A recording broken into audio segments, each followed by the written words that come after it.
Hey everyone, tonight we travel back to a time when the world was both bigger and smaller. A time of raw ambition, brutal survival, and distant, glittering prizes. Imagine you're not in your comfortable room, but on a crude wooden boat, somewhere on a wide, slate-gray river in Eastern Europe. The air is cold, carrying the scent of pine and damp earth. Your hands are raw from the oars, your muscles ache with a fatigue that has settled deep into your bones, and your only companions are a dozen other grim-faced men who smell strongly of sweat, wet wool, and cheap ale.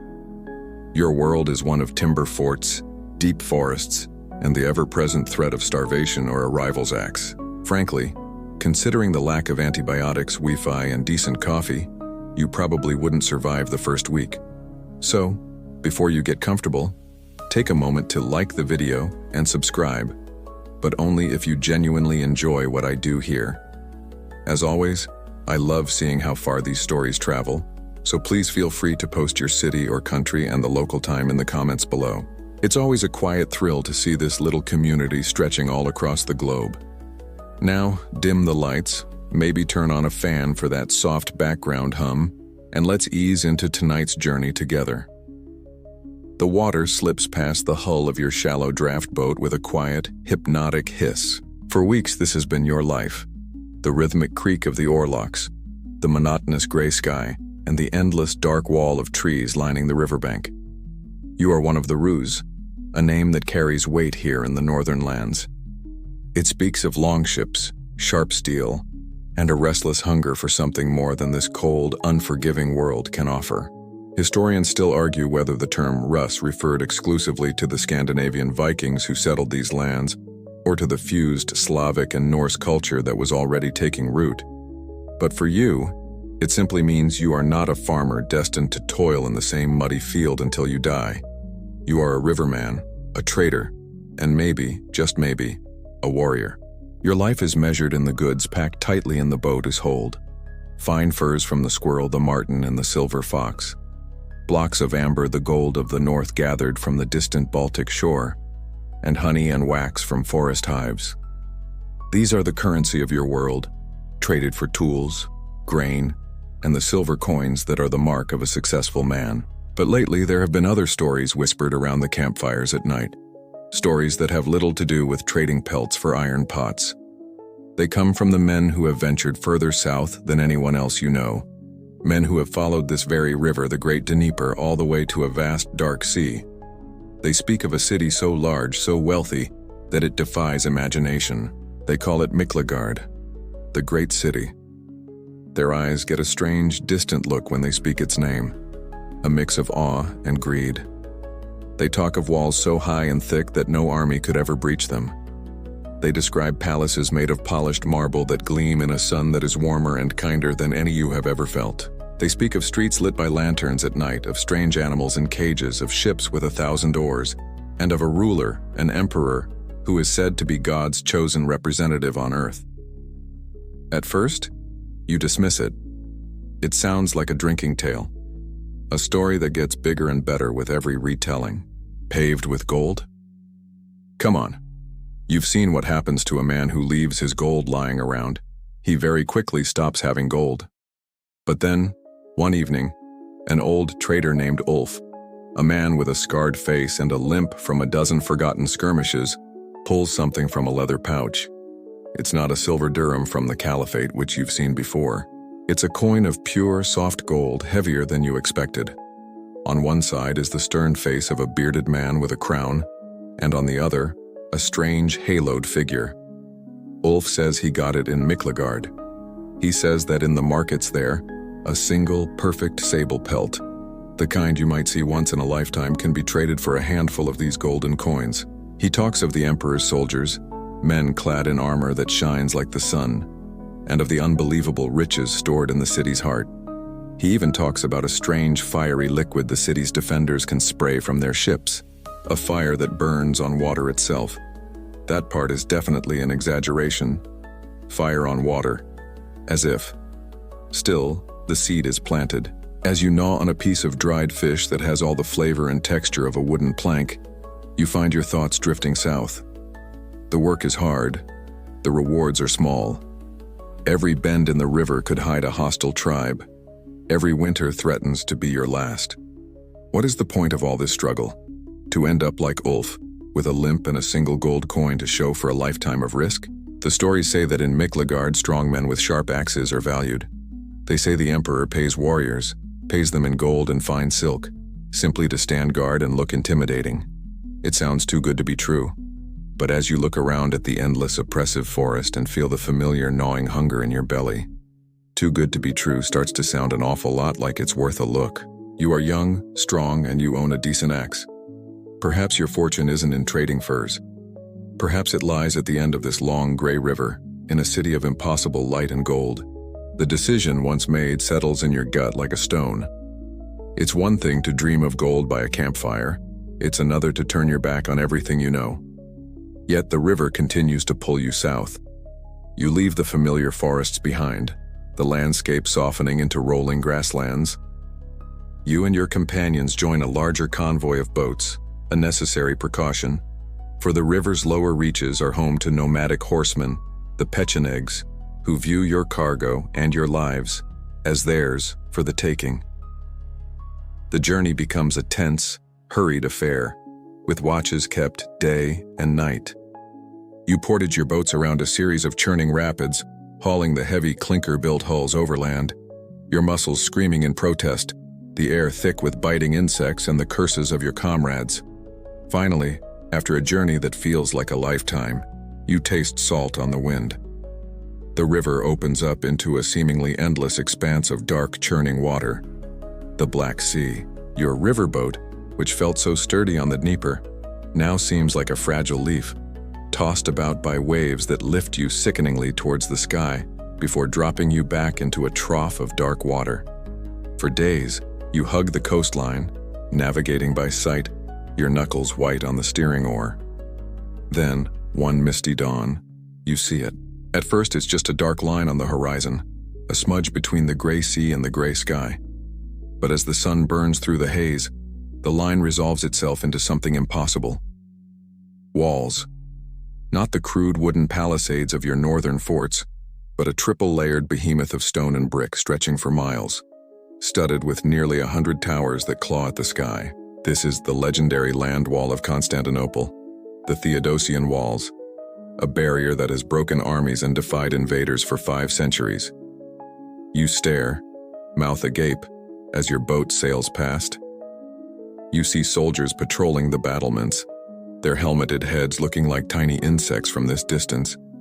The scale is insulting to your understanding of the world. No king you have ever heard of could command the resources to build such a thing.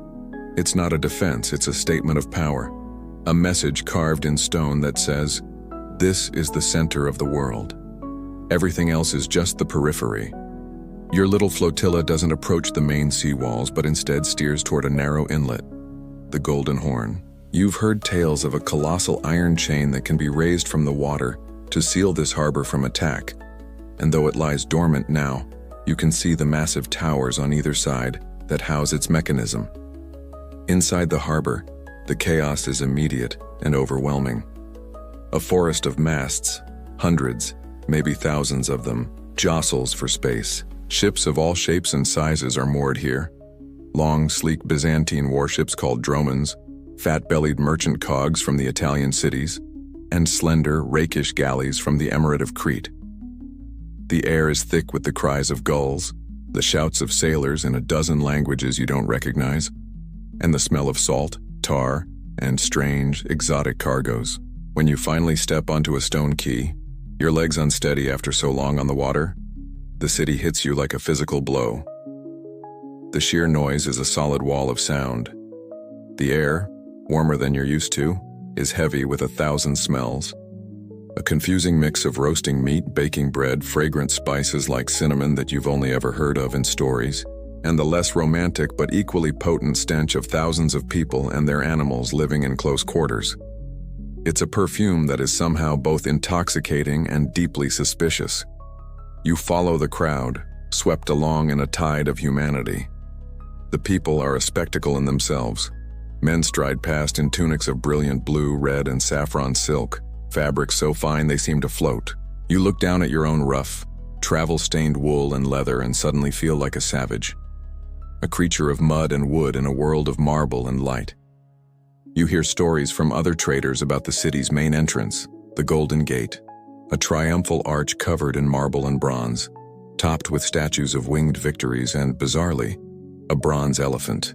You can't even begin to picture it. All you can see are endless streets narrower than you expected, flanked by buildings 3 and 4 stories high. Balconies overhang the street, and from them, women wrapped in fine linens look down upon the chaos below. You crane your neck to see the tops of gleaming domes and golden crosses that punctuate the skyline. How can so many people live in one place? Historians still argue whether Constantinople's population in this era was 500,000 or closer to 800,000. But to you, a man from a settlement of perhaps 500 souls, the number is meaningless. It is simply everyone. Everyone in the world is here, shouting, trading, praying, and pushing past you as if you don't exist. You try to ask for directions to the trader's quarter, but your crude Norse-inflected Slavic tongue earns you only blank stares or dismissive gestures. For the first time, the axe on your belt feels less like a tool of a confident warrior and more like the prop of a lost and very conspicuous tourist. The great city, Miklagard, is everything the stories promised and more, and you are utterly, terrifyingly alone in the middle of it. For several days you drift through the city in a state of bewildered awe. You find your way to the St. Mama's Quarter, a district partially set aside for Russes and other northern merchants. Here, at least, you can understand the language, and the familiar guttural sounds of your own tongue are a comfort in the overwhelming sea of sibilant Greek. You trade a few of your less precious furs for a handful of copper and silver coins, enough to buy hot bread, roasted chestnuts from a street vendor, and a room in a noisy, crowded inn. It's in the common room of this inn, over watered-down wine that tastes faintly of resin, that you begin to understand the true nature of Miklagard. It's not in the grand pronouncements of officials or the sermons of priests, but in the hushed gossip of the merchants and the bitter jokes of the city dwellers.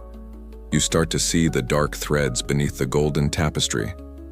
You learn that the man on the throne, the emperor, is the most powerful man in the world, but also the most vulnerable. His life is a constant, nerve-wracking balancing act. Every general commanding a legion on the frontier wonders if his troops would rather see him in the Imperial palace. Every high-ranking court official with a drop of noble blood in his veins secretly rehearses what his name would sound like with emperor in front of it. The city's own palace guards, the famous Tegmata regiments, are recruited from the powerful families of the empire. Their loyalty is always divided. They are loyal to the emperor, of course, but they are often more loyal to their ambitious fathers, uncles, and cousins. The man paid to stand outside your door with a sword is the single most dangerous person you will ever meet if he decides his brother-in-law would make a better emperor. In Byzantium, a negative performance review for a high-ranking official often involves being abruptly retired to a monastery, assuming you're lucky. The unlucky ones get a visit from men with hot pokers and sharp knives. This is a society obsessed with legitimacy, with bloodlines, and with proximity to the throne. You hear snippets of conversation about who is a porphyrogenitos, born in the purple. It's a term of immense prestige, referring to a child born to a reigning emperor within the sacred purple-draped birthing chamber of the great palace. An emperor's son, born before his father took the throne, has a lesser claim than a younger brother born in the purple.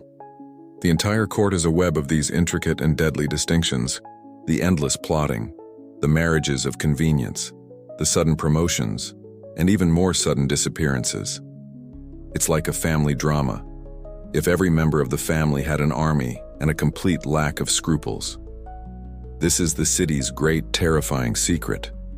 Its greatest danger is not the caliph's armies in the east or the Bulgar hordes in the north. It is the enemy within. The history of the empire, you learn, is a long, repetitive story of betrayal. Emperors are poisoned at dinner, stabbed in their baths, smothered with pillows by their own wives, or overthrown by populist generals who ride a wave of public adoration right up to the palace gates only to become the next target of paranoia. And when a usurper fails, the consequences are uniquely Byzantine. They often don't execute their rivals. Instead, they blind them. A blinded man could never rule. The emperor was seen as God's perfect regent on earth, and a mutilated man was imperfect. Historians still argue whether the extreme prevalence of blinding and mutilation as political tools was a sign of civilized restraint, sparing a life after all, or of sophisticated cruelty leaving a rival alive but powerless, a walking testament to the price of failure. One afternoon in the bustling market square of the Macy, you see them. A patrol of 6 men moving through the crowd with an easy confidence that parts the sea of citizens before them. They are giants, even taller and broader than the biggest men from your homeland. They all have fair hair, blonde, red, and brown, and their eyes are the pale blue and gray of a northern sky. They carry no shields, only enormous, long-handled axes, the blades bearded and wickedly sharp, resting on their shoulders. They are Varangians, the Emperor's men, and as you watch them, everything you've learned over the past few days clicks into place. Why trust a barbarian with an axe? Because the barbarian has no stake in the game. You Russes from the Dnieper have no intricate family tree connecting you to the noble houses of Anatolia. You don't care which of the Emperor's obscure cousins gets appointed as the governor of Cherson. You don't speak the language well enough to be drawn into clever political conspiracies. Your ambition is simple and direct. Gold. The Emperor has the gold. Therefore, your loyalty is to the Emperor. You are a political island, a man with no connections, and in the paranoid world of the Byzantine court, that makes you the most trustworthy man in the city. Your loyalty isn't bought with promises of land or titles. It's a straightforward cash transaction. And in this gilded cage of intrigue, that simple, brutal honesty is worth more than all the noble bloodlines in the empire. You look at the axe on the Varangian Guard's shoulder, and you no longer see just a weapon. You see the key to survival and prosperity in the city of world's desire. Your newfound understanding of the city's paranoid politics gives you a sense of purpose, a potential path forward. But to fully grasp why you and your countrymen are here, you have to look back at the brutal road that led you to this place. It's a journey so legendary that it has a formal name, recorded in the chronicles of your people. The great trade route from the Varangians to the Greeks. It wasn't a road of cobblestones and friendly inns, but a treacherous network of rivers, lakes, and backbreaking overland treks that served as the artery connecting the cold north to the warm, beating heart of the Byzantine Empire. Your own recent ordeal was just one more passage along this ancient and storied path. The journey for most of your people begins far to the north, in the lands of the Sphere in modern-day Sweden, or on the island of Gotland, a hub of Baltic trade. From there, you sail east across the sea, navigating into the Gulf of Finland and up the Neva River to the vast, stormy expanse of Lake Ladoga. This is the gateway. From here, you paddle and portage your way through a web of smaller rivers, fighting against the current, your boats laden with the goods that are your ticket south. You haul your vessels overland on log rollers, sweating and straining through dense, mosquito-infested forests, your world a blur of tangled roots, sucking mud, and the eternal green twilight of the deep woods. There are no friendly signs or rest stops here, just the knowledge passed down from trader to trader about which stream to follow, which landmark to look for. Eventually, you reach the headwaters of the Dnieper, near the fortified trading post of Gnezdovo. Here you assemble your convoys for the main leg of the journey south. This is the Great River Road, the spine of your world. For hundreds of miles, the river is wide, deep, and relatively placid. You pass the growing settlements that will one day become the great cities of the Kievan Rus, places like Smolensk and Kiev. Here you might trade some of your northern goods, take on more crew, or wait for other boats to join your flotilla for safety. The mood is tense with anticipation. Everyone knows what lies ahead, the true test of the river road. The rapids. A 70-kilometer stretch where the river carves through a granite ridge, transforming from a placid highway into a 7-stage watery hell. Even the names of the rapids, recorded by a Byzantine emperor himself, are a litany of warnings. The first one is called Asupi in the local Slavic tongue, which simply means do not sleep. It's not exactly a name that inspires confidence. As you approach, you hear a low rumble that grows into a deafening roar. The water, once calm, begins to boil and churn. This is where the real work begins. At some rapids, you can try to navigate a narrow channel close to the bank, men with poles desperately fending the boat off the rocks. But for the most dangerous ones, there is no choice but to portage. You beach the boat, unload every single bale of fur, every barrel of honey, every weapon and piece of equipment. The boat, now empty, is dragged from the water. Slaves and crew members strain together, hauling the heavy vessel overland, sometimes for miles through rough, hostile territory, while you and the other warriors form a protective screen, axes at the ready. This is the most vulnerable you will ever be, and your enemies know it. The local tribes and, more dangerously, the Pecheneg horse nomads watch this stretch of the river constantly. Their version of a welcome wagon is a sudden volley of arrows from the trees. Every portage is a calculated risk, a race against time and unseen foes. You pass rapids with names that are blunt in their honesty. Leanti, boiling, Gelandri, roaring, and one whose Norse name simply means big fish, presumably because it was known for swallowing boats whole. It is hard to tell if the locals were being pragmatic or just ran out of creative ideas for naming things that wanted to kill you. After surviving the rapids, the river widens and slows again, but the danger simply changes its form. You now enter the grasslands, the steppes, the domain of the Pechenegs, Here there are no trees to hide in. You are exposed, a slow-moving convoy of riches on an open plain of water. Ambushes are common. Sometimes a tribute is demanded, furs, weapons, or silver. Other times it's a running battle, your archers loosing arrows at shadowy horsemen on the bank, the nomads shadowing you for days, probing for any weakness. This constant threat of violence blurs the line of your own identity. Historians still argue whether the Rus who made these journeys were primarily traders who fought, or warriors who traded. Looking at the calluses on your hands, from both the oar and the axe handle, you know the truth. You had to be both. One without the other was a quick way to die. Finally, after what feels like an eternity of toil and terror, you reach the river's mouth at the Black Sea. The relief is so profound it's a physical sensation. You have survived the river road. You have passed the test. The memory of the roaring water, the strain of the portage, the whistle of a Pecheneg arrow. These are now forged into your soul. It's this shared experience of hardship that binds you and your countrymen together. It's what makes you different from the soft, silk-clad citizens of Constantinople.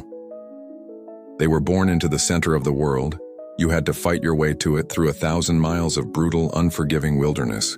As you spend more time in the St. Mama's Quarter, you begin to piece together the specific history of your people in this great city. It's more than just a vague tradition of hiring northern mercenaries. There was a single dramatic event that forged the Guard, a moment of crisis that transformed the relationship between the Rus and the Emperor from a casual arrangement into a sacred, blood-soaked bond. The older Varangians, men whose fathers served before them, tell the story with a grim pride. It is the story of an emperor pushed to the very brink of destruction and the desperate gamble he made on the axemen from the north. The story begins a little over a decade before your arrival, with a young emperor named Basil II. At this time, he wasn't yet the fearsome figure history would remember him as. He was a young ruler, co-emperor with his brother, and his throne was anything but secure. The real power in the empire lay with the great land-owning families of Anatolia, military dynasties who saw the imperial throne as their own private property, to be passed amongst themselves like a trophy.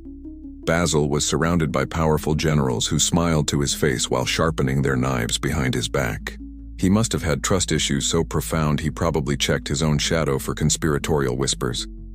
His fears were soon realized when a powerful and popular general, Bardas Phocas the Younger, rose in open revolt, claiming the imperial title for himself. This was not a foreign invasion. It was a civil war, a bloody family feud on a grand scale, with the empire's own legions marching against each other. Phocas was a brilliant commander, and the powerful Anatolian clans flocked to his banner. Basil's armies were unreliable, riddled with officers whose loyalties were to Phocas's family, rather than to the throne in Constantinople. Defeat followed defeat. Phocas's forces advanced across Anatolia, and soon they were camped right across the Bosphorus from the capital, their watchfires a nightly reminder to Basil of his impending doom. The emperor was trapped in his own palace, betrayed by his commanders, and facing the imminent loss of his throne and his life. In his desperation, Basil looked north. He knew of the Rus. His predecessors had fought them, traded with them, and signed treaties with them. He knew them as fierce pagan barbarians, but he also knew they were superb fighters who cared for little beyond silver and glory. Crucially, they had no connection to Bardas Phokas or the intricate web of Byzantine family politics. They were a weapon that could not be turned against him by his domestic rivals. And so, Basil sent an embassy on a desperate mission to Kiev, to the court of the Grand Prince Vladimir the Great. He offered gold and lots of it in exchange for an army. But Vladimir was an ambitious ruler. He saw the emperor's desperation not just as an opportunity for wealth, but for something far greater: prestige. He made a counteroffer of shocking audacity. He would send 6,000 of his finest warriors, a truly massive force, but gold was not enough. He demanded the hand of Basil's own sister, Anna Porphyrogenita, in marriage. The request was scandalous, an insult of the highest order to the Byzantine court. An emperor's sister, a princess born in the purple, the most prestigious and religiously significant title a woman could hold, to be married to a polytheistic barbarian prince? It was unthinkable. No imperial princess had ever been married to a foreign ruler of such low standing. It was the 10th century equivalent of demanding the keys to the treasury, the succession, and the emperor's favorite horse all at once. But Basil, staring at the rebel watchfires across the water, was a man with no other options. He chose survival over pride. He agreed on the condition that Vladimir and his people accept Orthodox Christianity. Vladimir agreed, and he was true to his word. Soon a fleet of Rus longships, a sight not seen in such numbers for decades, sailed down the Dnieper, across the Black Sea, and arrived at the Golden Horn. 6,000 warriors, bearded, boisterous, and clad in mail and leather, disembarked, their great axes resting on their shoulders. They were a terrifying sight to the sophisticated citizens of Constantinople. Basil did not waste them on defensive duties. He immediately ferried his new army across the Bosphorus under the cover of darkness and unleashed them on the unsuspecting rebel camp at Chrysopolis. The result was a massacre. The Russes, fighting with a ferocity the Byzantine rebels had never witnessed, smashed through their lines in a whirlwind of steel. They were not fighting for tactics or territory. They were fighting for the sheer joy of battle and the promise of loot.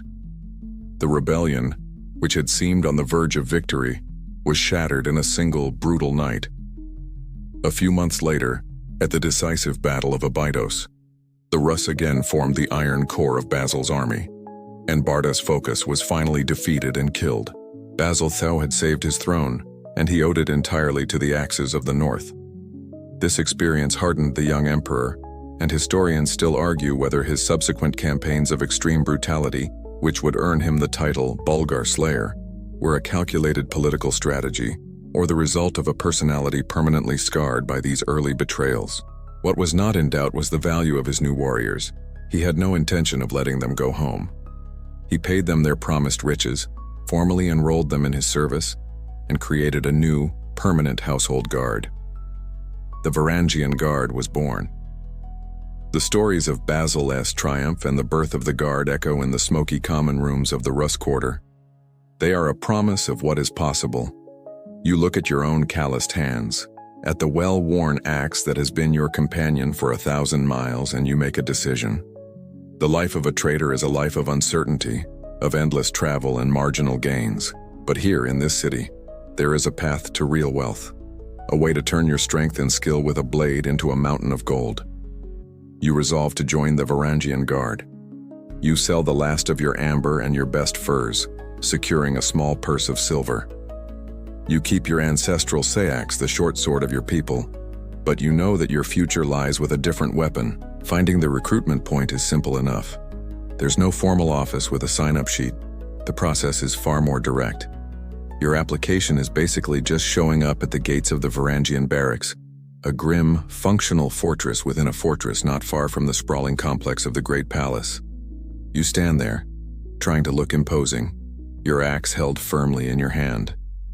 The primary qualifications for the job seem to be an impressive height, a considerable breadth of shoulder, and the general appearance of someone who knows how to handle the sharp, heavy piece of metal they're carrying. A grizzled, scar-faced veteran, a man who looks like he's wrestled bears and won, emerges from the gate. He is the Akaluthos, the commander of the guard, or one of his lieutenants. He circles you, his gaze appraising, like a farmer inspecting livestock. He barks a few questions in a heavily accented Greek you barely understand, but the meaning is clear. He prods your arms, checks your teeth, and has you swing your axe to demonstrate your strength and familiarity with the weapon. You pass the physical inspection, but there's one final hurdle. You learn from another recruit, a fellow Russes who arrived a few weeks before you, that there is an unspoken tradition, an entrance fee. To secure your place in the barracks and earn the goodwill of your new comrades, you are expected to make a gift of silver to the company. It is your first lesson in the Byzantine way of doing things. A little bit of well-placed silver makes everything run smoother. You hand over a significant portion of your purse, the price of admission to this exclusive club. The grizzled commander grunts, a gesture that might be a smile, and you are led through the gates. You are in. The barracks is a world unto itself. It is not the marble and silk luxury of the palaces you have glimpsed. It's a cramped, loud, and overwhelmingly masculine space, smelling perpetually of sweat, boiled cabbage, whetstones, and leather oil. It's a 5-star hotel, provided your primary criteria are a roof that mostly keeps the rain out, and the near certainty that no one will try to stab you in your sleep. You are assigned a wooden bunk in a long dormitory filled with dozens of other men. Your neighbors are a mix of Russes like yourself, Swedes, Norwegians, and even a few Danes. This is your new family, your new tribe. And with this new tribe comes a new way of life. Your existence as a free roaming warrior is over. Now you are a soldier in a tagma, an official regiment of the most disciplined army in the world. Your life is no longer your own. It is governed by the blast of a horn at dawn and the final patrol at night. The training is relentless and brutal. You are taught by Byzantine officers, men who see you as a useful savage tool that must be sharpened and aimed correctly.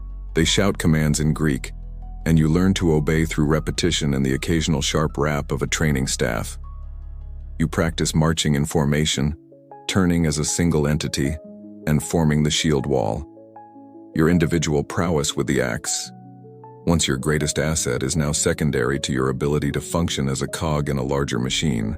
Your wild charging style of fighting is disciplined into a steady advance and a terrifying unified assault. As you train, a new form of loyalty is hammered into you alongside the drills. You are reminded constantly that you do not serve a distant prince back in Kiev, nor do you serve the abstract idea of the Byzantine Empire. You serve the emperor, the man who pays you, feeds you, and clothes you. It is a simple, powerful creed. Historians still argue whether the primary loyalty of a Varangian was to the person of the emperor or to the institution of the imperial throne itself, a subtle but critical distinction. In these early days, under the watchful eye of the formidable Basil II, the two are one and the same. You are Basil's men. He is a warrior emperor you can respect, a man who has fought and bled alongside his soldiers. This personal connection forges a powerful bond. After weeks of grueling training that pushes your body to its limits, the day comes, payday. You line up with your comrades, and a paymaster, flanked by armed guards, hands each of you a heavy leather purse. You open it and the sight makes your breath catch. It's not a few meager copper coins. It is a substantial sum of silver and even some gold numisma, each coin stamped with the stern visage of the emperor. The weight of it in your hand is immense. It is more real money than you have ever held at one time in your life. The stories, the risks, the brutal journey down the river, it was all true. Holding that purse, you feel the transformation settle deep in your bones. You are no longer a hopeful mercenary. You are a Varangian Guard, an Imperial soldier. You have been forged into a new man, and this gold is the proof. Your first payday was proof of the Emperor's wealth. Now you will be formally bound to his service. After weeks of integration into the routines of the barracks, your cohort of new recruits is summoned. You are marched out of your familiar, gritty quarters and into the bewildering splendor of the great palace itself. The transition is jarring. You leave the world of stone, wood, and iron and enter a realm of polished marble, glittering gold mosaics, and shimmering silk. Your heavy leather boots feel clumsy and loud on floors so smooth you can see your own reflection in them. The air is cool and smells of beeswax and incense, a stark contrast to the scent of the barracks. You are led into a high-ceilinged audience hall, where the walls are covered in massive mosaic scenes of imperial triumphs and stern-faced saints, their golden halos seeming to float in the dim light. You have never seen such opulence, and you understand that this entire display is part of your indoctrination, a calculated effort to impress upon you the sheer, unassailable power you are about to serve. Standing before a raised dais is the Emperor, Basil II. He is not clad in the impossibly ornate robes you have seen in the mosaics, but in the functional armor of a commanding general. He is flanked by court officials and eunuchs in fine silk, but his presence dominates the room. His gaze is intense, sweeping over you and your comrades, assessing your strength, your readiness. This is not a distant, godlike figure. He is a commander inspecting his troops, a Varangian officer, a veteran who has mastered both the Norse tongue and Greek, stands beside a high-ranking court official. The official unrolls a scroll and begins to read in a loud, formal Greek. The words are a cascade of elegant, incomprehensible sounds. But the Varangian officer translates the essential parts for you in a low, rumbling voice. "You will swear," he growls, "to be loyal to the mighty and holy Emperor, Basil, Porphyrogenitus, autocrat of the Romans." He pauses, letting the weight of the titles sink in. "You will swear to guard his person with your body, to place his safety above your own, your family's, and your gods." He looks each of you in the eye. "You will swear to obey his every command without question and without hesitation. You will be his shield, his sword, and his axe against all enemies, both outside the walls and within them. You will swear this on your life and your soul." You repeat the oath, your own rough voice joining a chorus of others, stumbling through the foreign Greek phrases that your officer feeds you. It feels strange, mouthing sounds you don't understand, but the meaning is perfectly, terrifyingly clear. As you speak the final words, you look directly at the Emperor. For a moment, his gaze meets yours. In that instant, a personal bond is forged. You are no longer just a mercenary fighting for coin. You are a sworn man, bound by a sacred vow to this specific, formidable individual. When the last man has sworn the oath, another ceremony begins. Servants bring forth a rack of weapons, and the sight of them makes your heart beat faster. These are the true symbols of your new station. These are the great axes. You step forward and are handed your own.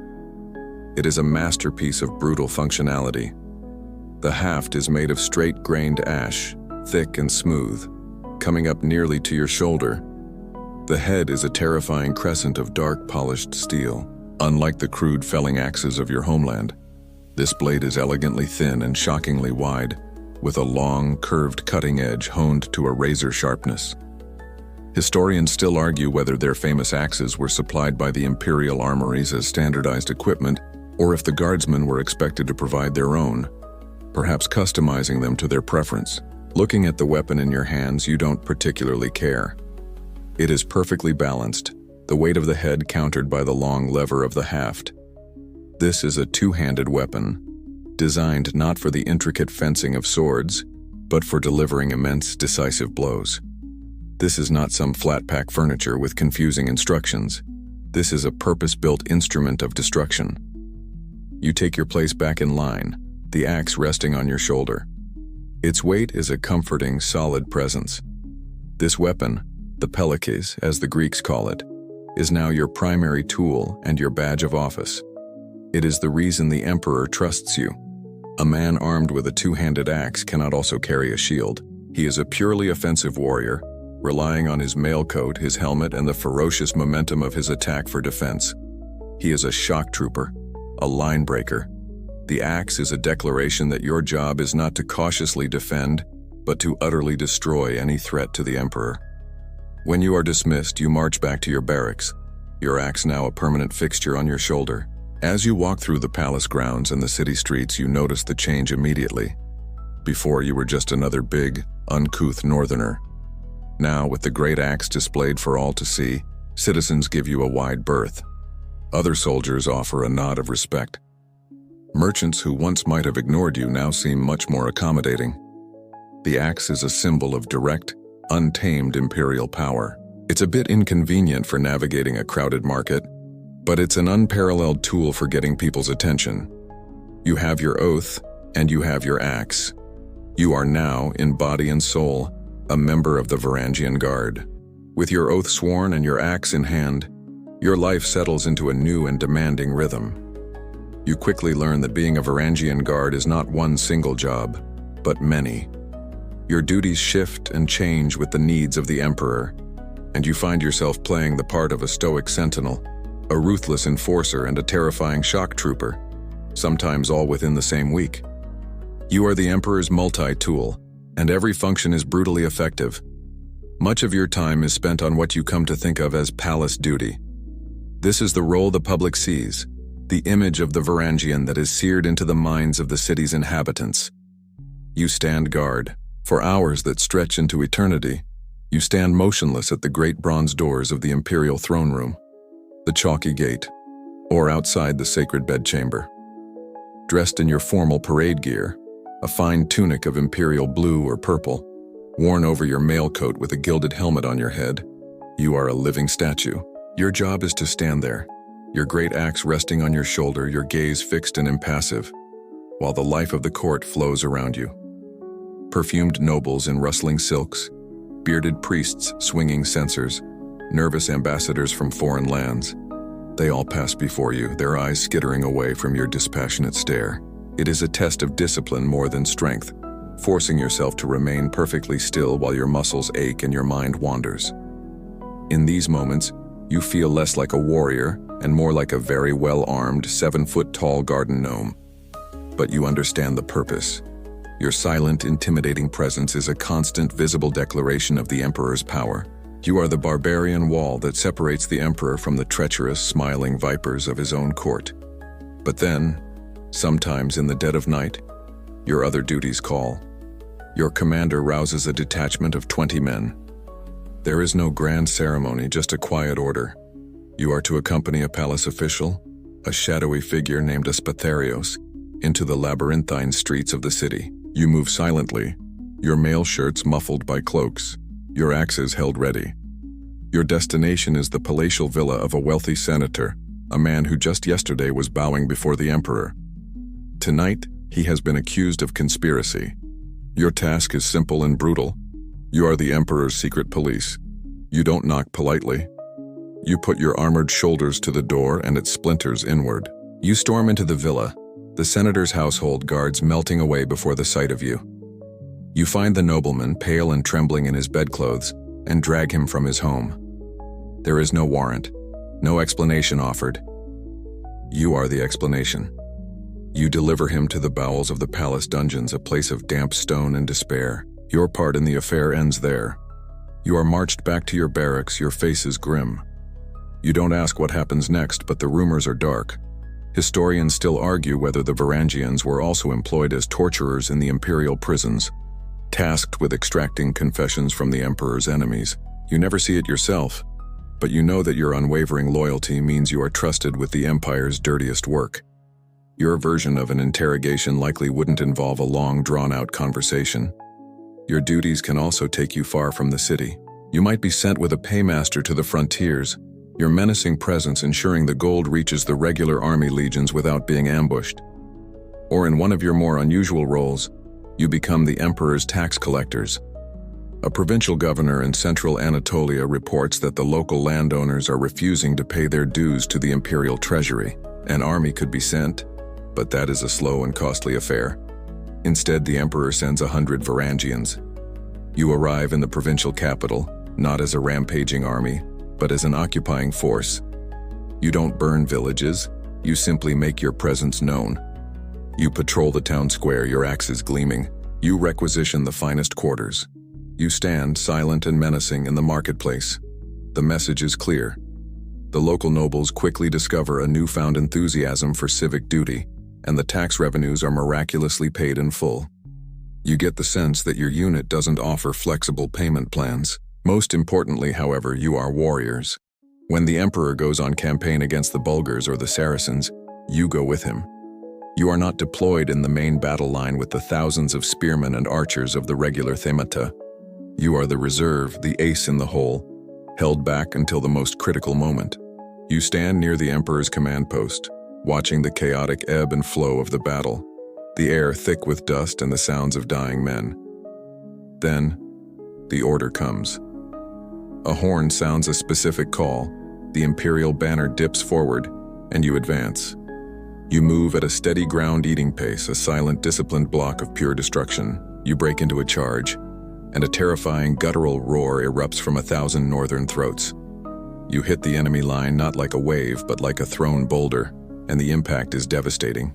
Shields splinter, helmets cave in, and men scream as the great axes rise and fall in methodical, terrifying arcs. Your job is to break the heart of the enemy army, to kill their best troops, to shatter their morale, and to carve a bloody path straight to their commander. This is what you were made for. The boredom of the palace, the grim work in the city. It all fades away in the red mist of battle. This is the ultimate expression of your duty as a Varangian Guard. Your life as a guard is one of stark contrasts, a pendulum swinging between the high drama of a military campaign or a midnight arrest and the monotonous, disciplined routine of daily life in the barracks.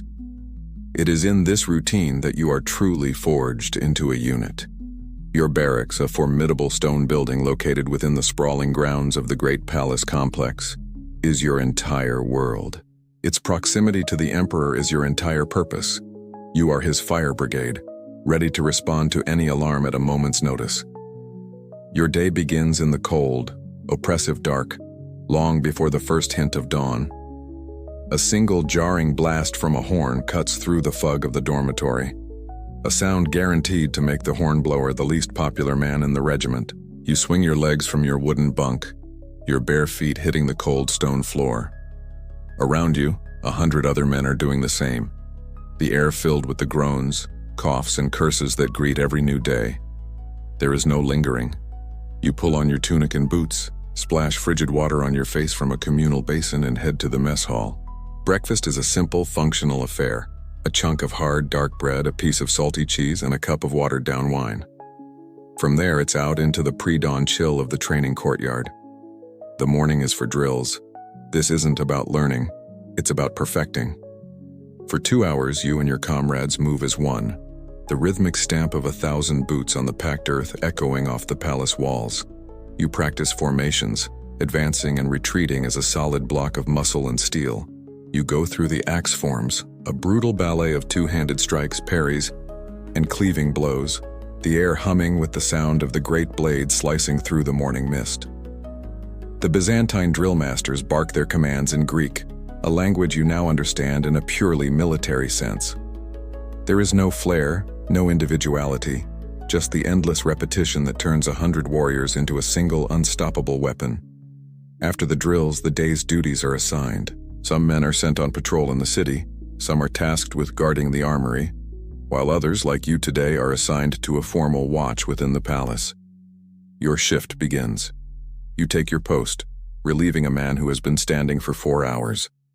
You exchange a clipped nod, and he trudges off to his own duties. You settle in, the great axe resting on your shoulder, its familiar weight a constant companion. Your mind drifts as the hours crawl by. The midday meal is the heartiest of the day. You are soldiers, and you are fed like soldiers. The mess hall buzzes with conversation as you line up with a wooden bowl. You are served a thick steaming stew of lentils and beans, sometimes with chunks of salted pork or fish. With it comes more dark bread to sop up the juices and a generous ration of the strong, resonated wine the locals drink. It's an acquired taste, like drinking wine that's been strained through a pine tree, but it is potent and plentiful. From your barracks, you can sometimes smell the exotic aromas wafting from the Imperial kitchens. Roast lamb with garlic and lemon, fish baked with exotic spices. A fragrant reminder of the two separate worlds that exist side by side within these palace walls. You protect a world of delicate luxury, but you are fueled by simpler, cruder stuff. If you are off duty in the afternoon, your time is your own, but it is rarely spent on leisure. This is when you care for the tools of your trade. You find a spot in the courtyard and begin the meticulous ritual of equipment maintenance. You check every single ring on your mail hauberk, replacing any that are worn or broken. You use oil and fine sand to scrub away any hint of rust. You treat your leather boots and straps with tallow to keep them supple. Then you take out your whetstone and begin the slow, meditative work of sharpening your axe, drawing the stone along the long, curved edge again and again until it can shave the hair from your arm. Your life depends on this discipline. As evening falls, the barracks relaxes. The day's work is done and the men gather in small groups. The air grows thick with the sounds of the north. Some men engage in boisterous wrestling matches, settling minor disputes or simply proving their strength. Others gather in a corner for a game of Hnefatafl, a strategic board game of skill. A more common pastime is gambling, with groups of men huddled around a blanket throwing dice carved from animal bone, their stakes of silver coins rising and falling with each roll. You might find a quiet spot with a few comrades, sharing a skin of wine and telling stories of the cold lands you left behind. It is in these moments of quiet camaraderie that your bond as a unit is truly cemented. Historians still argue whether the Varangians were allowed to marry and have families within the city, or if they were expected to live as a celibate brotherhood within their barracks. Looking around at the faces of the men who are your only family here, you feel a profound sense of isolation from the glittering city outside, a shared exile that binds you closer than blood. The final duty is the night watch. This is the most critical. The palace is a place of shadows and whispers after dark. Every gust of wind, every distant shout, every scuttling rat is a potential threat. Standing guard in a silent, torchlit corridor, your senses are heightened, your nerves taut. This is when the assassins and conspirators do their work, and you are the bulwark against them. Finally, if you are not on watch, you fall into your bunk, exhaustion weighing on you like a physical cloak. You sleep, but it is the light, restless sleep of a soldier, your ears always listening for the horn that will call you back to violence. Today your duty is different. You are not assigned to the morning drill or a patrol of the palace walls. Instead, you and a handful of other senior guards, men known for their steady nerves and impeccable records, are summoned by your akoluthos. Your assignment is one of the highest honors and heaviest burdens that can be placed upon a Varangian. You are to stand guard over the Imperial treasury. You are not led to a simple strong room, but to a heavily fortified section of the Great Palace, near one of its many chapels. Your escort is a high-ranking court eunuch, the praepositus, a man who glides in a whisper of silk, his face a smooth, unreadable mask. He carries a large, ornate iron ring holding a collection of massive, intricate keys. He leads you through a series of guarded corridors, each checkpoint manned by other Varangians who nod grimly as you pass. You descend a flight of stone stairs into the cooler air beneath the palace, arriving at a set of enormous double doors made of bronze bound with thick iron straps. There are no windows, no other entrances. The security here is absolute, more like a modern bank vault, but with a significantly higher chance of being decapitated if you forget the password. The praepositus selects a key, and with the help of a palace servant, turns it in a lock the size of your fist. The sound of the mechanism turning is a deep, grinding groan. The first set of doors swings inward, revealing a short, narrow passage and another, even more formidable iron door. The process is repeated. With the final door opened, the eunuch stands aside and gestures for you to enter and take up your positions. You step across the threshold and the sheer weight of what you are seeing stops you in your tracks. The room is not a vast cavern, but a series of interconnected vaulted chambers, the air still and cool and smelling of old metal, cedar, and the dry dust of centuries. Torchlight from fixed sconces reflects off every surface, creating a dazzling, almost painful glitter. It's enough to give a man a headache. Piled against the walls are not chests of coins, but neat stacks of gold and silver ingots, bars of pure bullion stamped with the imperial seal, each one worth a fortune. On massive wooden shelves sit golden plates, silver platters, jeweled chalices, and solid gold basins, the everyday dinnerware of the emperor. each piece worth more than your entire village back home. But that is just the raw material. Deeper in the vault lies the heart of the empire's power, the Imperial Regalia. On velvet-draped mannequins rest the sacred coronation robes, so heavy with gold thread and encrusted with gems that they seem capable of standing on their own. And then there are the crowns, dozens of them from forgotten dynasties, each a universe of wealth and history. You see the great Kamalakion of state, a dome of purest gold hung with strings of pearls and studded with raw uncut sapphires and emeralds the size of a pigeon's egg. In locked wooden chests, you are told, are other even stranger treasures.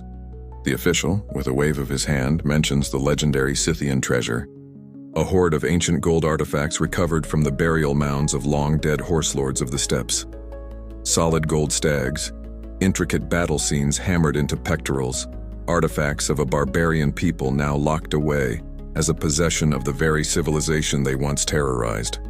You are guarding not just the wealth of the empire, but the plunder of its history.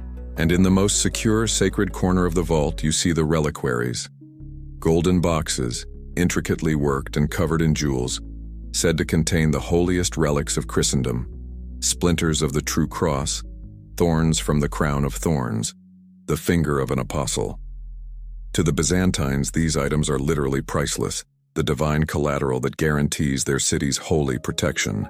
Your duty is to stand here in the shimmering silence and watch. 2 of you at the entrance, 2 more patrolling the inner chambers. You are the final living component of the vault's security. The locks and doors are designed to stop a common thief. You are here to stop an army, or more likely, a treacherous high-ranking official with a forged imperial decree. The temptation is a physical presence in the room. A single gold ingot that fell from a stack and rolled into a dark corner would be enough to make you a king in the north. The trust placed in you is staggering. The emperor, who wouldn't trust his own brother alone in this room, trusts you, the foreign barbarian, implicitly. Your oath, your simple word, is valued more highly than the loyalty of any of his own people. You stand your watch, the silence broken only by the crackle of the torches and your own steady breathing. You wonder about the nature of this duty. Historians still argue whether the treasury guards were rotated frequently to prevent them from becoming too familiar with the security arrangements, or if the same trusted veterans were posted there for years on end, their loyalty proven time and again. Are you here for just one day? Or is this your new life, a silent guardian in a cave of glittering gold? As the torchlight dances across a pile of rubies, making them look like a pool of fresh blood, you feel the immense pressure of your post. You are the guardian of a nation's soul, its wealth, its history, and its faith. And the only thing standing between it and the endless greed of the world is you and your axe. You serve for years. The routine of the barracks, the tension of the watch, and the terror of the battlefield become the fabric of your life. You serve the mighty Emperor Basil II through the final, brutal campaigns that earn him his fearsome title, the Bulgar Slayer. You see him age, his hair turning from dark to gray, but his iron will never softening. He is the only master you have ever known in this land, the man to whom you swore your oath. And then, one cold winter morning, he dies. The news spreads through the great palace in hushed, fearful whispers. For the courtiers, the bureaucrats, and the nobles, this is a moment of extreme peril. The succession is uncertain, and the brief vacuum of power is a space where conspiracies are born and fortunes are lost. The city holds its breath. But in the Varangian barracks, the news arrives not as a whisper, but as a thunderclap. A strange electric tension fills the air, a mixture of grim respect for the fallen emperor and a raw, avaricious excitement. For you and your comrades, the death of the emperor is not just the end of an era. It is the signal for the single most extraordinary and lucrative custom in your service. It is the sounding of a horn that only you can hear, announcing the start of a frantic, sanctioned gold rush. This tradition has a name in your own tongue, Palutusvarf. It translates roughly and bluntly to palace pillaging. It is your right, earned through years of loyal service, your final massive severance payment from your dead master. It is not considered theft or rioting. It is an ancient and accepted custom, the last perk of your contract. As soon as the emperor's death is confirmed, the race is on. You and your comrades don't even wait to be dismissed. You grab empty sacks, pouches, anything that can hold treasure, and you run. A tide of armored giants, 1,000 strong, thunders through the hallowed marble corridors of the great palace. The palace eunuchs and officials, their faces pale with a mixture of grief and horror, shrink back into doorways as you pass. They know what is happening, and they know there is nothing they can do to stop it. To interfere would be to break a sacred trust and to invite the wrath of the one military unit that remains steadfast in this moment of chaos. You can imagine they are not the biggest fans of this particular imperial tradition. You run towards the treasury, the very same silent, hallowed chambers you once guarded with such reverence. But today you are not its guardians. You are its inheritors. The scene inside the vault is one of organized chaos. The doors are thrown open and the Varangians pour inside. The shimmering, quiet space is transformed into a hive of frantic activity. Men are shouting in Norse, Swedish, and Russ, their voices echoing off the vaulted ceilings. But this is not a mindless sack. You've been here before, and you know the unwritten rules. You ignore the great symbolic pieces of the Imperial Regalia. The crowns are left untouched, the sacred coronation robes undisturbed. The holy relics in their golden boxes are sacrosanct. This is not about destroying the symbols of the empire you serve. This is about claiming your reward in the most efficient way possible. You go for the portable wealth. You shove past a comrade to scoop up handfuls of gold numisma and heavy silver miliaricia, stuffing them into leather bags until they are almost too heavy to lift. You bypass the bulky silver platters in favor of small, jeweled goblets in intricately carved ivory boxes. You see a veteran guard methodically rolling up bolts of Tyrian purple silk, a fabric so valuable that its weight is almost equal to that of gold. Running in a full mail shirt while trying to carry 40 pounds of gold is a unique physical challenge, a true test of a warrior's strength and logistical planning. You have one trip and one trip only. You have until the new emperor is formally acclaimed and the doors are sealed once more. You must carry everything you can. Historians still argue whether Palutasvarf was an ancient, unwritten custom the Varangians brought with them from the north, a kind of funeral inheritance or a deliberate policy created by the emperors themselves. Perhaps it was a stroke of genius on the part of a ruler like Basil. It ensured that at the most dangerous possible moment, the transfer of power, his elite guards would be entirely consumed with a greedy but politically neutral activity. You have no interest in backing one claimant to the throne over another. Your only goal is to secure your payment for your service to the dead emperor. Your loyalty is for this brief chaotic hour to his memory and his gold. Finally, your sacks overflowing, you stagger back to the barracks. You dump your haul onto your bunk, the metallic clatter echoing in the stunned silence of the room. Before you lies a fortune beyond your wildest dreams, more wealth than your entire family line has ever seen. In a single hour, you have become a rich man. The promise of Miklagard, the whispers you heard on the river so long ago, has been fulfilled in a cascade of gold. You sit, breathing heavily, amidst your treasure. Your service to the old emperor is finished, and it has been paid for in full. Soon, a new emperor will take the throne. You will swear a new oath, and the cycle will begin again. You sit on your bunk, a king's ransom in gold and silver spread out before you.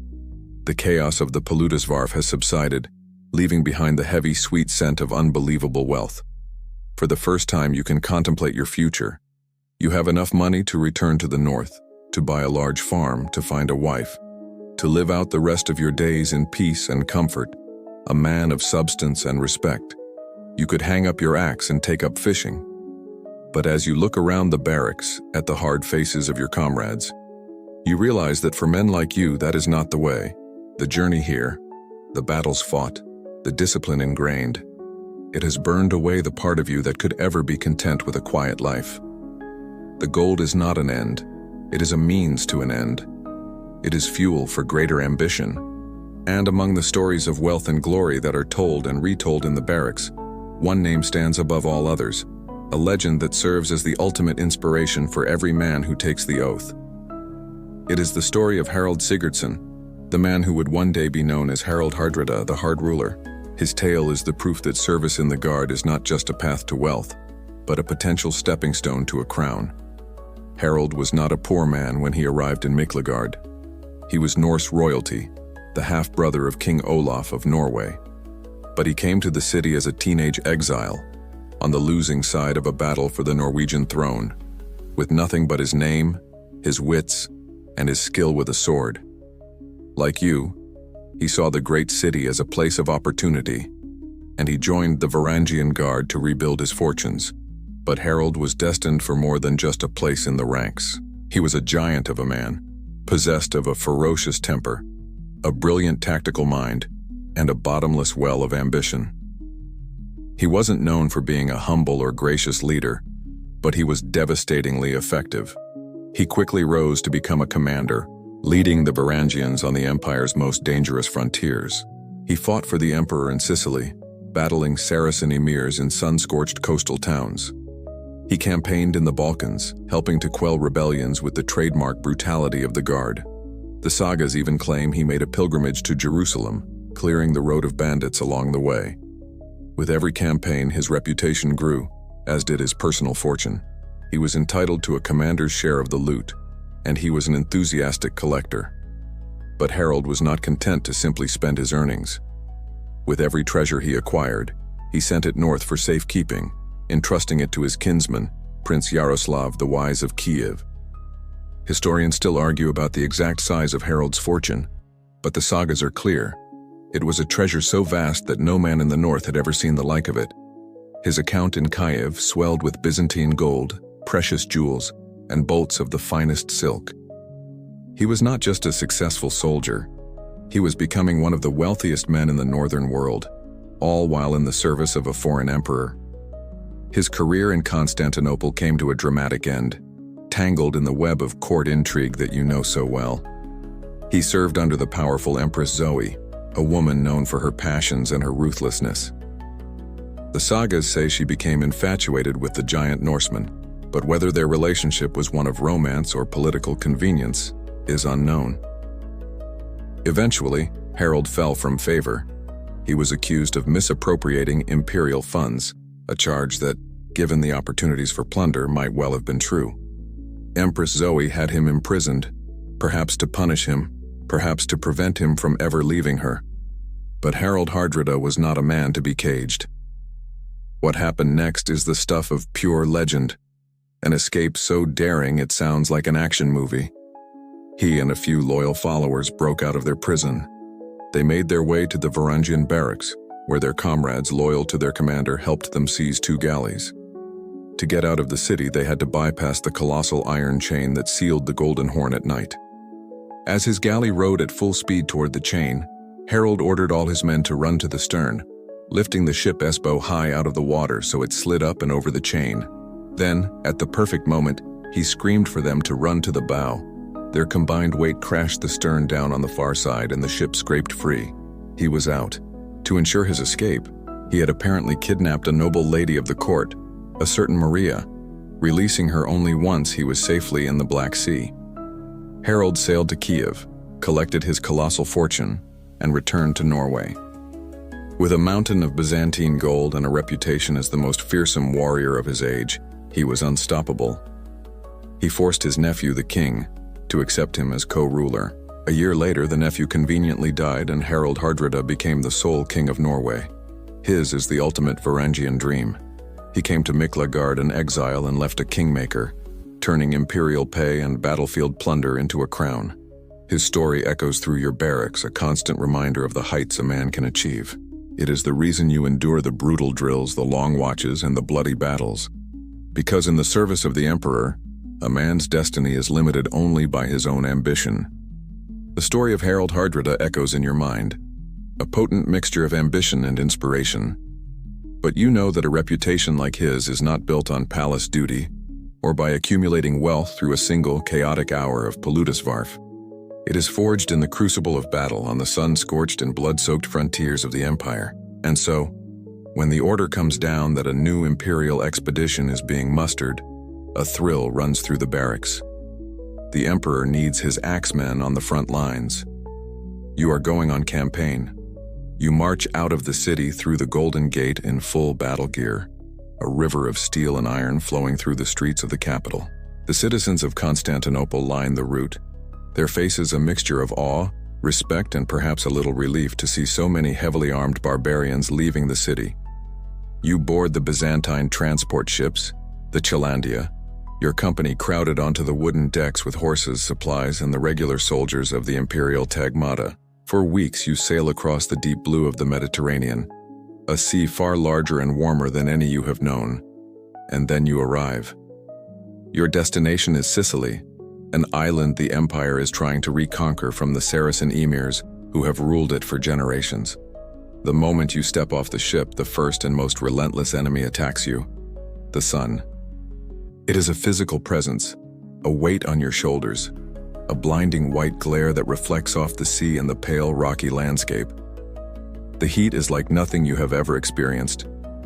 Your thick wool tunic becomes a torment, and your mail shirt, which feels so reassuringly solid in the cool north, transforms into a personal oven, baking you in your own sweat. You find yourself missing the dreary gray skies and the biting winds of your homeland with an intensity that surprises you. The local wildlife is also a new and unwelcome experience. Back home, the most dangerous creatures were wolves and the occasional bear. Here you learn to check your boots for scorpions and to watch for venomous snakes sunning themselves on the rocks.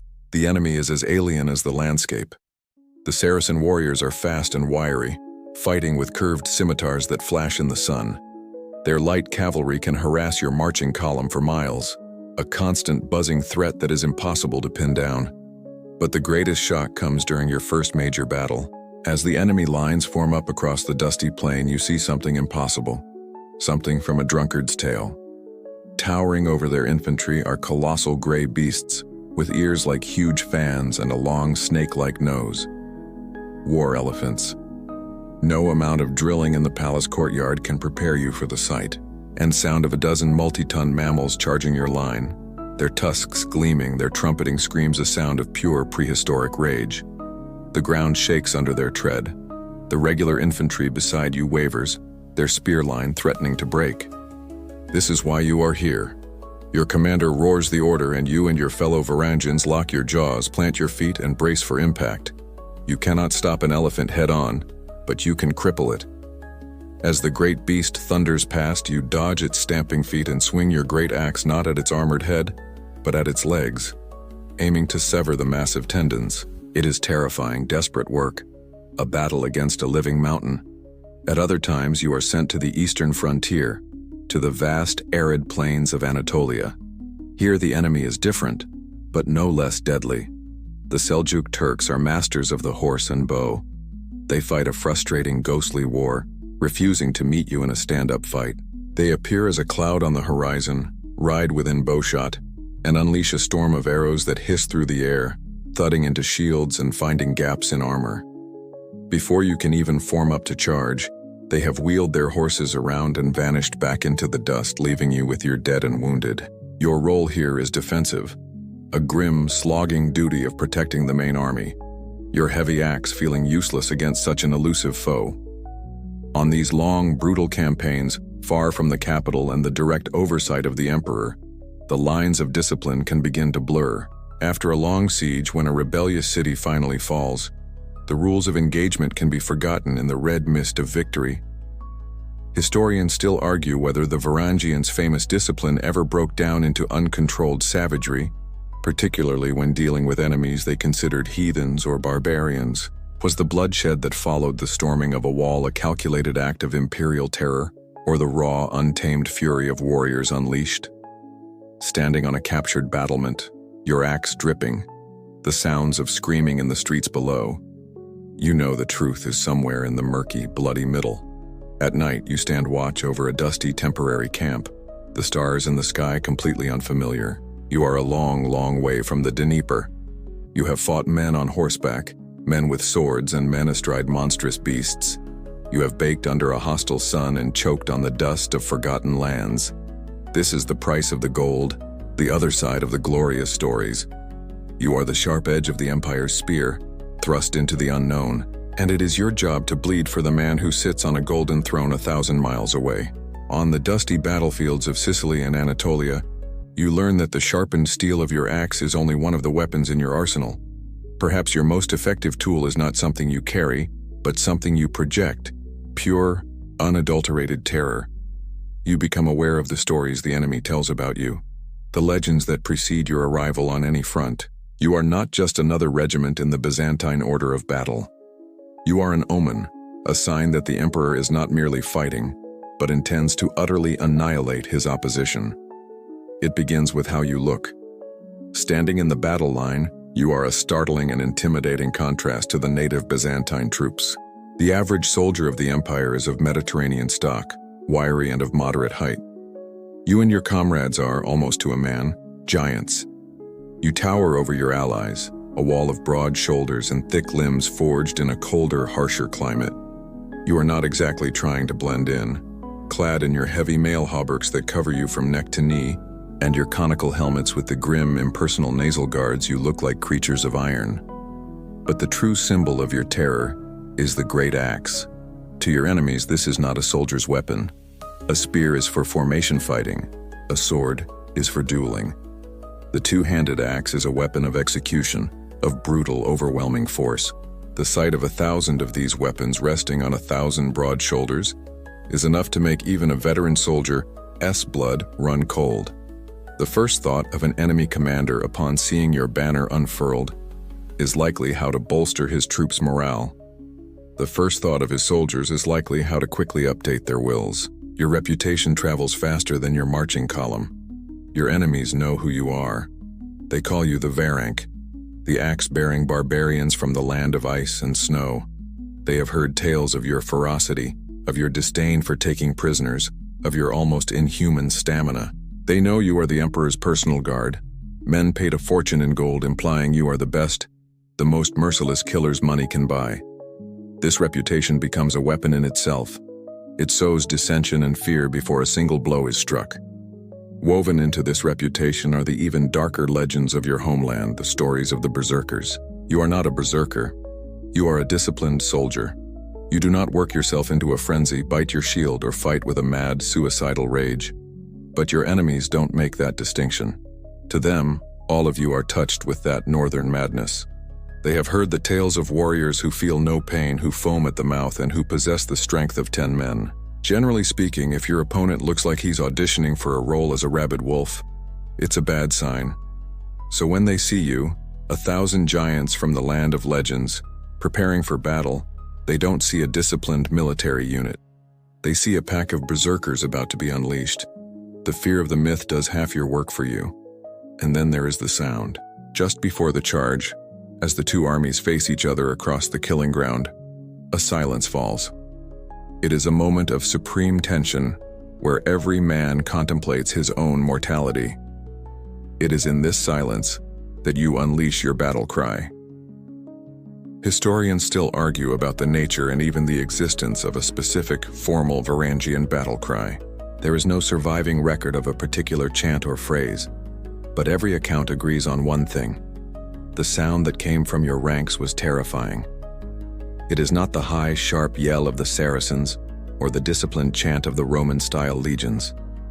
It begins as a low growl, a rumbling in the chests of 1,000 men, and it builds into a deep, guttural, deafening roar. It is an avalanche of pure predatory sound, more animal than human, the collective rage of 1,000 northern winters given voice. It is a sound that doesn't just pierce the ears, it hits the enemy in the gut, shaking their resolve, making their hands sweat on their spear shafts. This psychological assault culminates in the charge itself. You do not rush forward in a disorganized horde. You advance at a steady, relentless pace, a slow, silent march of iron-shod boots. Your axes are held low, your heads are down, an unstoppable glacier of steel. The enemy watches you come, their fear mounting with every step.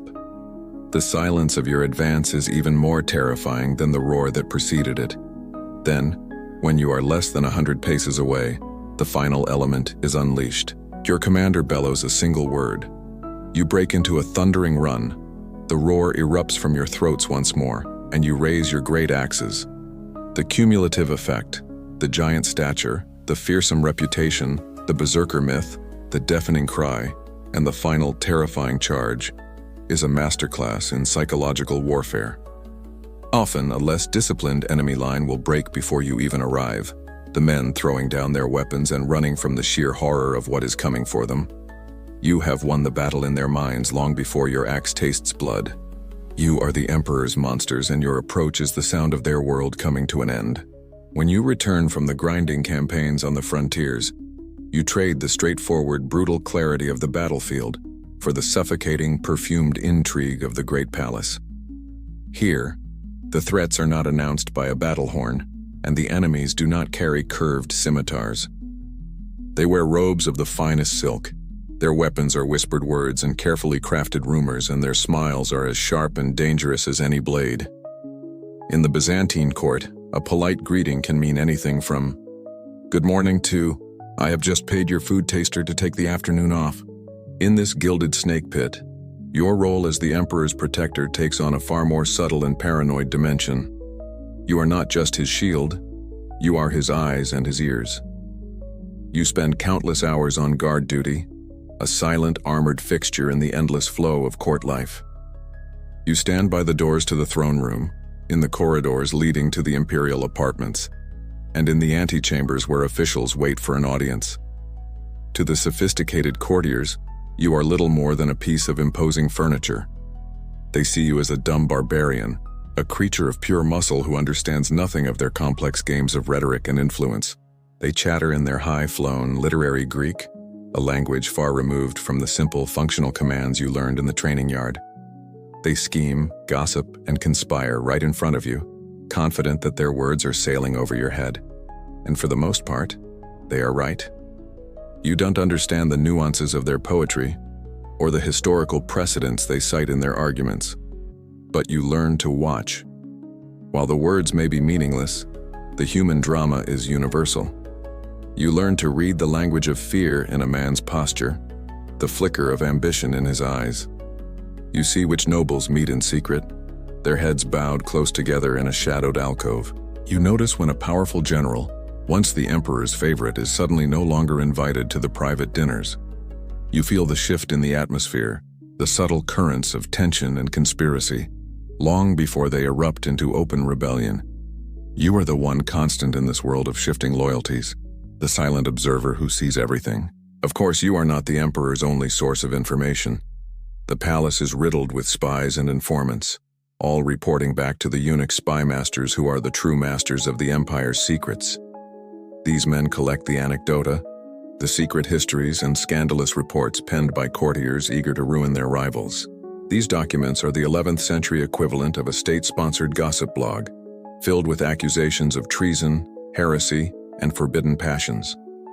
The spy masters sift through this mountain of information and disinformation, trying to separate the real threats from the petty squabbles. But when they identify a genuine conspiracy, and the time comes to act, they do not rely on Byzantine soldiers whose loyalties might be divided. They come to your commander. You are the instrument they use to surgically remove the cancer from the body politic. After all, you're not paid to understand the intricate politics of the situation, just to understand whose door needs to be kicked down. This raises a question that even today, historians still argue about. What was the extent of the Varangians' own intelligence-gathering capabilities? Were you simply the dumb muscle, the final brutal move in a game you didn't understand? Or did your unique position at the heart of the palace allow you to become a key intelligence asset in your own right? Perhaps the truth is more complex. While you may not be a network of trained spies, you are 1,000 pairs of loyal eyes. A guardsman who has picked up some Greek might overhear a damning phrase and report it. Your akaluthos, your commander, has direct access to the Emperor and can report on suspicious behavior he has witnessed firsthand. You become an informal but incredibly valuable source of raw, unfiltered data for the Emperor. Imagine the scene. You are on late-night watch in a quiet corridor. You see the Empress's brother emerge from the chambers of a general who is famously out of favor with the Emperor. The meeting is brief, the parting furtive. You understand none of the words exchanged, but you understand the secrecy. You mention it in your report the next morning. Your observation, a single, simple fact, is passed up the chain of command. It is added to a growing pile of other small facts. The general has been buying the loyalty of certain officers, The Empress's brother has been moving large sums of gold out of the city. Your small piece of the puzzle helps to reveal the full picture of a planned coup. A week later, you are part of a squad that arrests both men in the dead of night. You were not the investigator, but you were the trigger. You were the eyes that saw the first hint of smoke which allowed the Emperor to put out the fire before it consumed his throne. This is your hidden power. You are simultaneously invisible and unmissable. You are the silent, ever-present witnesses to the court's endless drama. The nobles may dismiss you as simple-minded barbarians, but your incomprehension is your greatest strength. You cannot be bribed with promises of future power you don't understand. You cannot be swayed by clever arguments you cannot follow. Your loyalty is simple, absolute, and transactional. In a world of deadly complexity, this simplicity makes you the Emperor's most reliable and dangerous weapon. Your role as the Emperor, eyes and ears, often means you are the first line of defense against a conspiracy. But there are times when a plot moves too quickly, when a usurper is too bold, and the entire imperial system is thrown into violent, chaotic crisis. It is in these moments, when the succession itself hangs in the balance, that you transform from palace guards into the ultimate arbiters of power. You become kingmakers. Imagine a tense, unstable period following the death of a strong emperor. The throne is occupied by his adopted son, Michael V, a man of low birth who is deeply unpopular with both the people and the aristocracy. He is paranoid, ambitious, and he makes a fatal miscalculation. In a bid to consolidate his power, he exiles the revered Empress Zoe, the legitimate daughter of the previous dynasty, a woman born in the purple who is seen by many as the rightful ruler. The news hits the city like a spark in a powder keg. In Constantinople, political change can happen so fast it gives you whiplash. The city erupts. The citizens, fiercely loyal to the old Macedonian dynasty, pour into the streets, their anger a roaring tide. Mobs form, armed with improvised weapons, and surge towards the great palace. The city guard, the Kirkaton, are either swept aside or join the rioters. The palace, once the serene heart of the empire, becomes a besieged fortress. From the battlements you watch the chaos, the sea of angry faces, the smoke rising from burning buildings. The empire is tearing itself apart. Inside the palace there is panic, and in the center of that panic, you and the Varangian Guard are an island of calm, disciplined force. Every faction now understands one simple, terrifying truth. The side the Varangians choose will be the side that wins. The usurper, Michael V, summons your commander. He is sweating, his eyes wide with fear. He offers you everything. He promises to triple your pay, to grant you lands, titles, anything you want. All you have to do is protect him, to march out and slaughter the rioters in the streets. His long-term plans for a glorious reign seem to be evaporating with every passing hour. Shortly after, a secret message arrives from the leaders of the Senate, who are siding with the people. They implore you to uphold your oath to the legitimate line, to rescue the Empress Zoe, and to restore order. Your barracks becomes the most important political chamber in the world. Your commander gathers the senior guardsmen. A fierce debate ensues. What does your oath command? Do you protect the man who currently wears the crown, no matter how he got it or how worthless he may be? Or is your loyalty to the institution, to the legitimate bloodline you have guarded for decades? Historians still argue whether the Guard's intervention in succession crises was a calculated political move to secure their own privileges, or a genuine expression of their sworn loyalty to the legitimate dynasty. For you, the answer is simple. You have served the family of Basil II your entire career. This upstart, this Michael, is not your master. Your loyalty is with the Empress. The decision once made is acted upon with terrifying speed and efficiency. You are no longer Michael's guards. You are his jailers. You march in a solid column of mail and steel to the Imperial apartments. The usurper's few remaining loyal retainers take one look at your grim faces and your lowered axes, and they melt away. You seize the trembling Michael V, stripping him of his imperial robes. There is no struggle. To resist would be suicide. You have just executed a perfect, bloodless coup. But your work is not done. A detachment of the Guard is dispatched to the island monastery where Zoe has been imprisoned. You storm the island, Free the Empress and her sister Theodora, two women who, despite the court's dismissal of them, are tougher than a $2 steak, and bring them back to the capital in triumph. Now comes the most important act. In the great hall of the palace, before the assembled nobility and representatives of the people, you perform the ancient rite of acclamation. You and 3 other giant Varangians hoist Empress Zoe onto a broad, round war shield. With a collective grunt, you lift her high above the crowd, a living symbol of restored legitimacy. She is terrified and elated all at once. Then your commander gives the signal.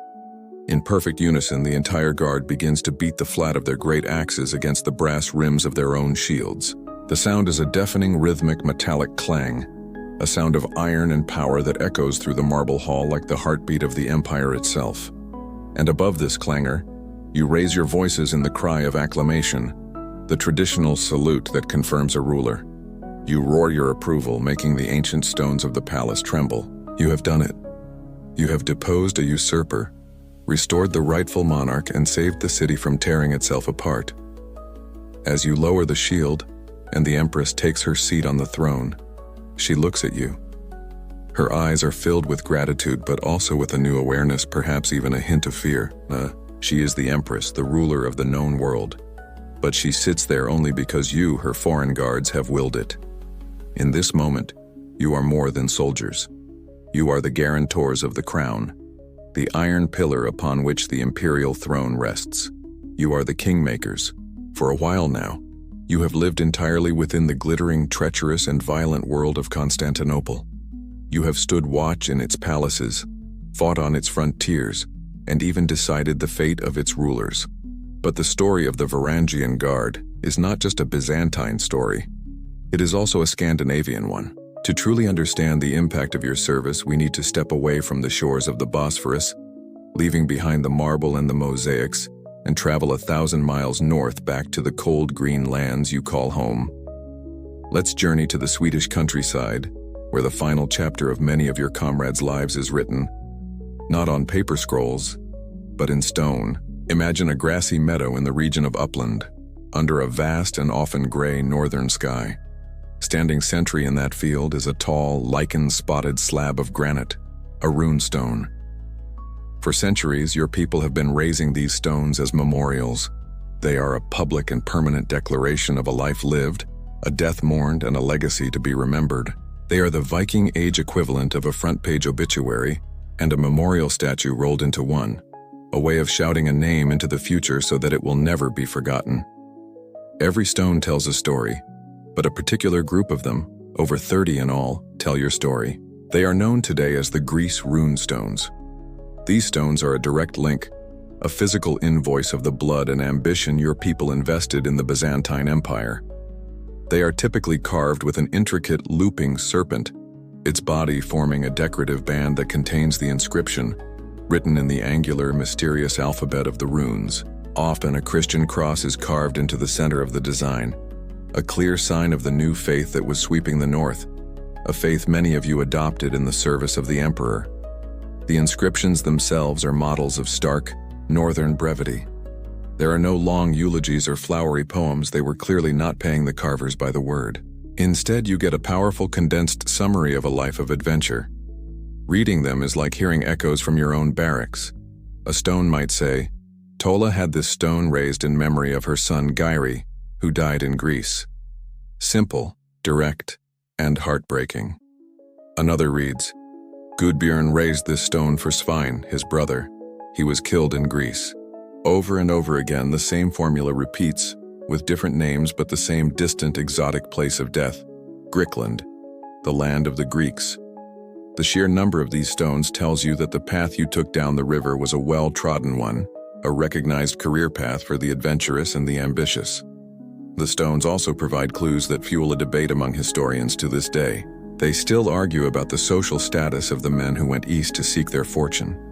Were they all disinherited younger sons of chieftains, men of noble blood with no land to inherit, for whom service in the guard was a respectable alternative?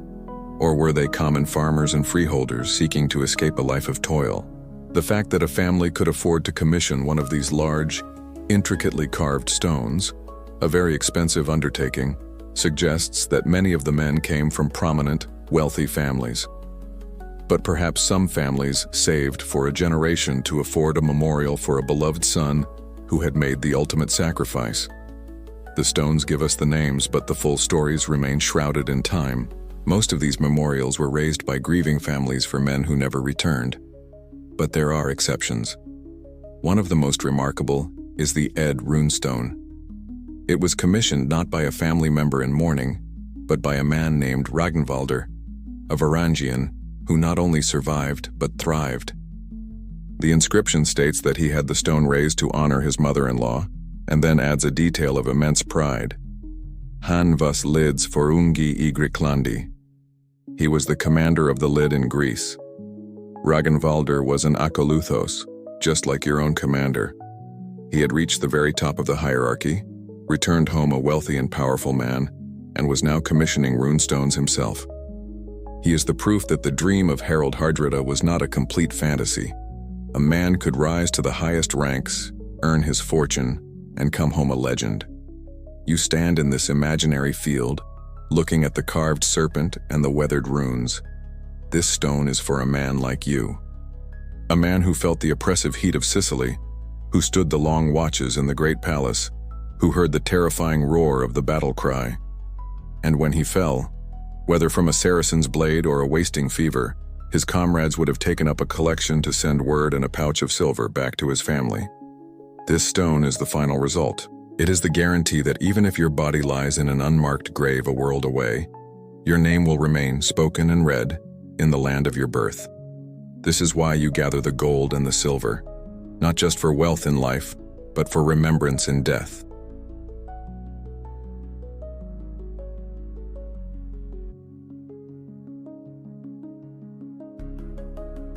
You are not just a collection of mercenaries.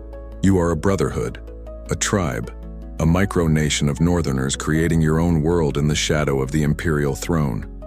Your barracks is a melting pot of the entire northern world. You, a Russes from the Riverlands, sleep in a bunk next to a man from the Swedish lake country of Mälaren. Across the aisle is a taciturn Norwegian from the Trondheim fjord. And the men who lead your wrestling matches are often Danes, known for their size and strength. You even have a few Icelanders, men who tell haunting stories of a volcanic island at the edge of the world. And slang that makes it a miracle anyone can understand each other half the time. But you do. And out of this mix of backgrounds, a new, singular identity emerges. You may have been a Svir, a Goth, or a Russ when you arrived, but now, you are first and foremost a Varangian. This new identity is stronger than any of your old allegiances. Your shared experience as outsiders in this overwhelmingly sophisticated and foreign city binds you together with an ironclad loyalty. You have all stood the same mind-numbing watches under the disdainful eyes of the Greek courtiers.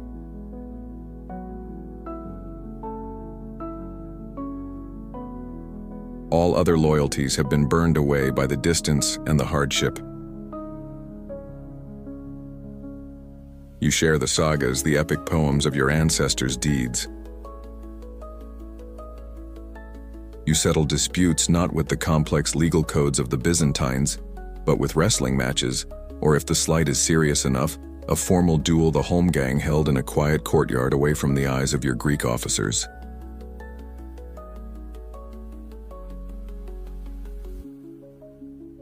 This is most obvious in your faith. A condition of your service, and a part of the great pact made by Vladimir the Great, is your conversion to Orthodox Christianity. You are baptized, given a Christian name for official records, and you are expected to attend the services in the palace chapels.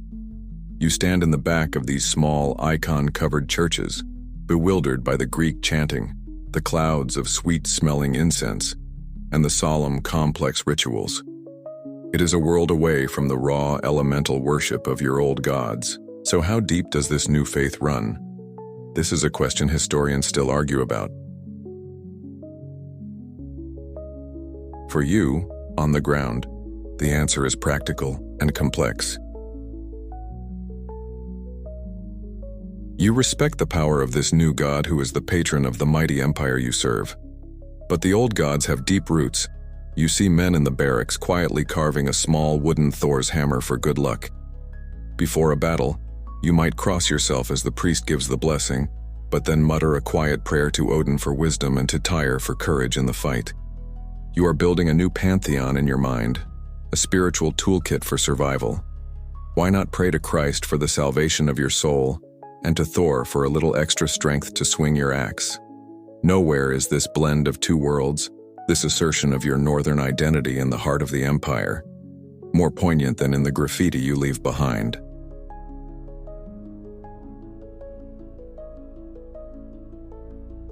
You are awed, humbled, and overwhelmed.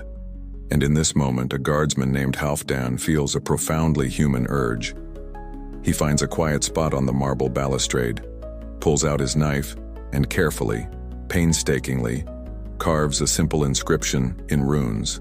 Halfdan, Risti Runar Thessar. Halfdan carved these runes. Halfdan was here. It's the ultimate act of barbarian audacity, the 11th century equivalent of tagging the holiest site in the world. It is a whisper that has lasted 1,000 years, a declaration that even in this most sacred of Greek spaces, a Northman stood and he would not be forgotten. It is the perfect symbol of your life here, a northern soul leaving its indelible mark on the heart of a southern empire. The years pass. You have gone from a fresh-faced recruit to a grizzled veteran. The barracks culture, that unique blend of Norse tradition and Byzantine reality, is the only life you know. You have seen comrades fall on distant battlefields and watched others take their Pollutusvarf money and sail home to a life of quiet wealth.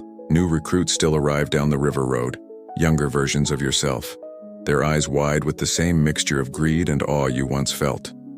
The Guard feels like a permanent, unchanging institution, an eternal brotherhood of northern exiles.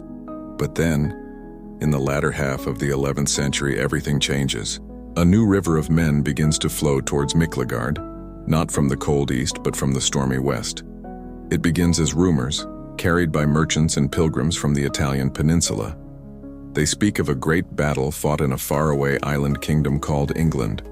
They say the English king, Harald Godwinson, was slain, his army shattered, and his throne seized by a brutally effective duke from Normandy named William. To you, it's just a distant story, another squabble between petty Western kings. It has nothing to do with you. But then the ships begin to arrive. They are not the familiar, clinker-built longships of your people. The men who disembark are tall and fair like you, and they carry the great two-handed axes that are the mark of your trade. But their language is different, a tongue that is at once alien and yet strangely, tantalizingly familiar. It is like hearing a distorted echo of your own Norse speech. They are the English, and they are not here seeking adventure. They are the debris of a shipwrecked kingdom. Slowly, through gestures and the discovery of shared words from your common Germanic roots, you piece together their story. They are Thanes, housecarls, and nobles, the warrior elite of the defeated Anglo-Saxon kingdom. Their king is dead, their lands have been confiscated, and their people are now ruled by the iron fist of the Norman conquerors. William the Conqueror's human resources policy was, to put it mildly, rather final. For these men, there was a simple choice: bend the knee to the invaders or leave. They chose exile. They chose to take their swords, their axes, and their loyalty and sell them to the highest bidder. And the wealthiest bidder in the world, as you well know, is the Emperor of Constantinople. You can't help but chuckle at the communication difficulties in those first few weeks, as you try to haggle over the price of wine with men whose words for ale and axe are almost the same as yours, but just different enough to be maddening. The journey they made was an epic in itself, a true exodus. Historians still argue about the exact route the English exiles took to reach Constantinople. It was not a single voyage, but a great migration that spanned years. Some sailed to Denmark, seeking aid from their Viking cousins. Others may have sailed all the way around the Iberian Peninsula and into the Mediterranean. Many likely traveled the same path you did, crossing the Baltic, entering the river systems of the Rus, and making the grueling journey down the Dnieper. They were an entire warrior aristocracy set adrift upon the world, and they all followed the glittering promise of the great city. At first, their arrival is a source of tension in the barracks. They have their own songs, their own saints, their own memories of a green and misty island. But you soon find you have far more in common than you have differences. You share a common ancestry, a shared warrior ethos, and most importantly, a shared weapon. The Anglo-Saxon housecarls were renowned for their mastery of the great axe, the very symbol of the Varangian Guard. There is an immediate and profound professional respect, and you discover another even more powerful bond, a mutual hatred of the Normans. These newly arrived English burn with a personal, bitter desire for revenge against the men who stole their homeland. As it happens, those same Normans have been carving out a kingdom for themselves in Byzantine-claimed southern Italy, and they are rapidly becoming one of the empire's most dangerous enemies. Suddenly, these English exiles are not just recruits. They are your most motivated and valuable allies. The trickle of arrivals becomes a flood. So many English warriors join the Guard that, over time, they become the dominant element.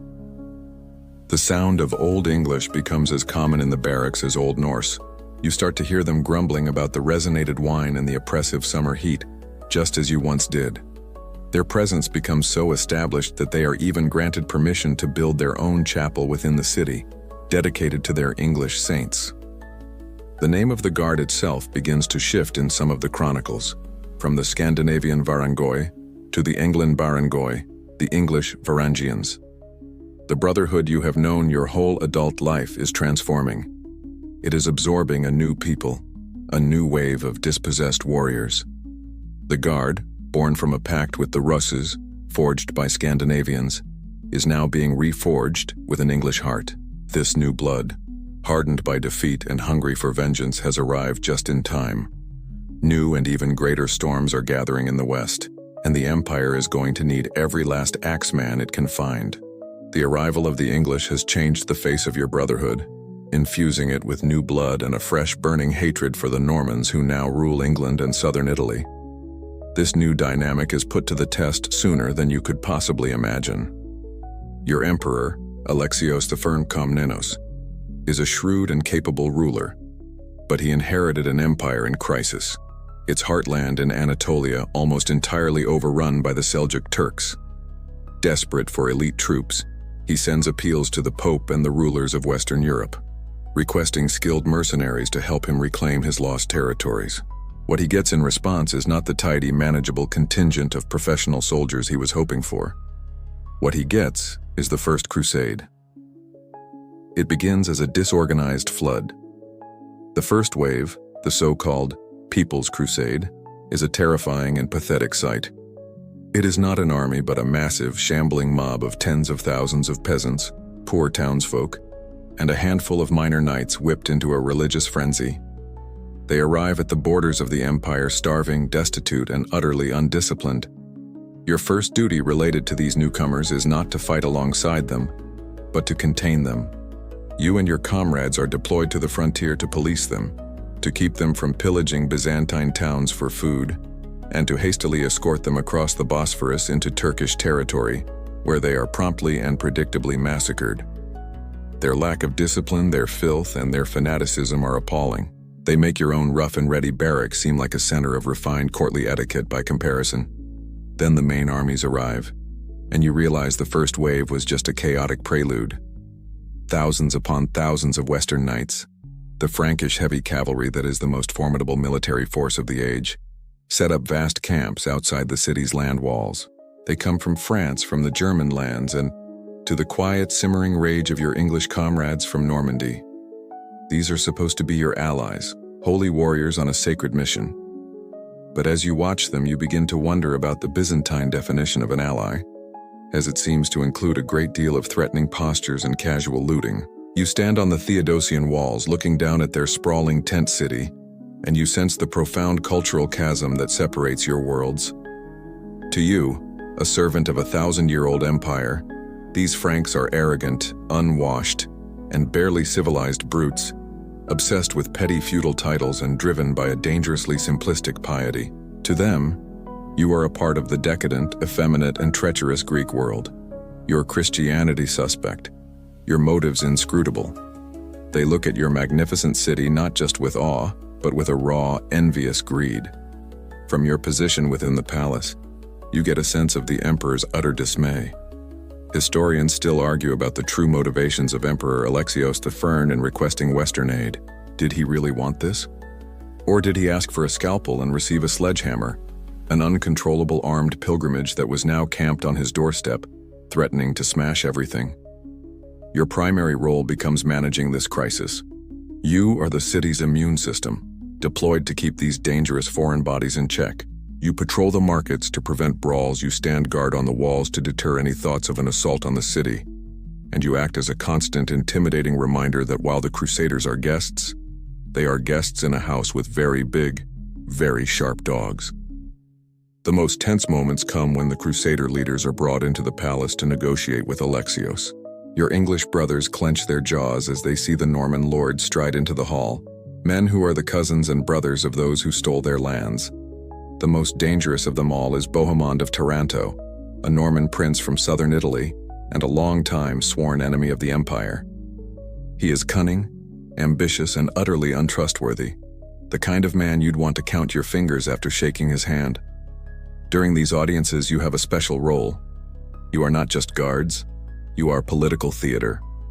You line the audience hall, 2 rows of silent mail-clad giants, your great axes resting on your shoulders. You say nothing. You do nothing.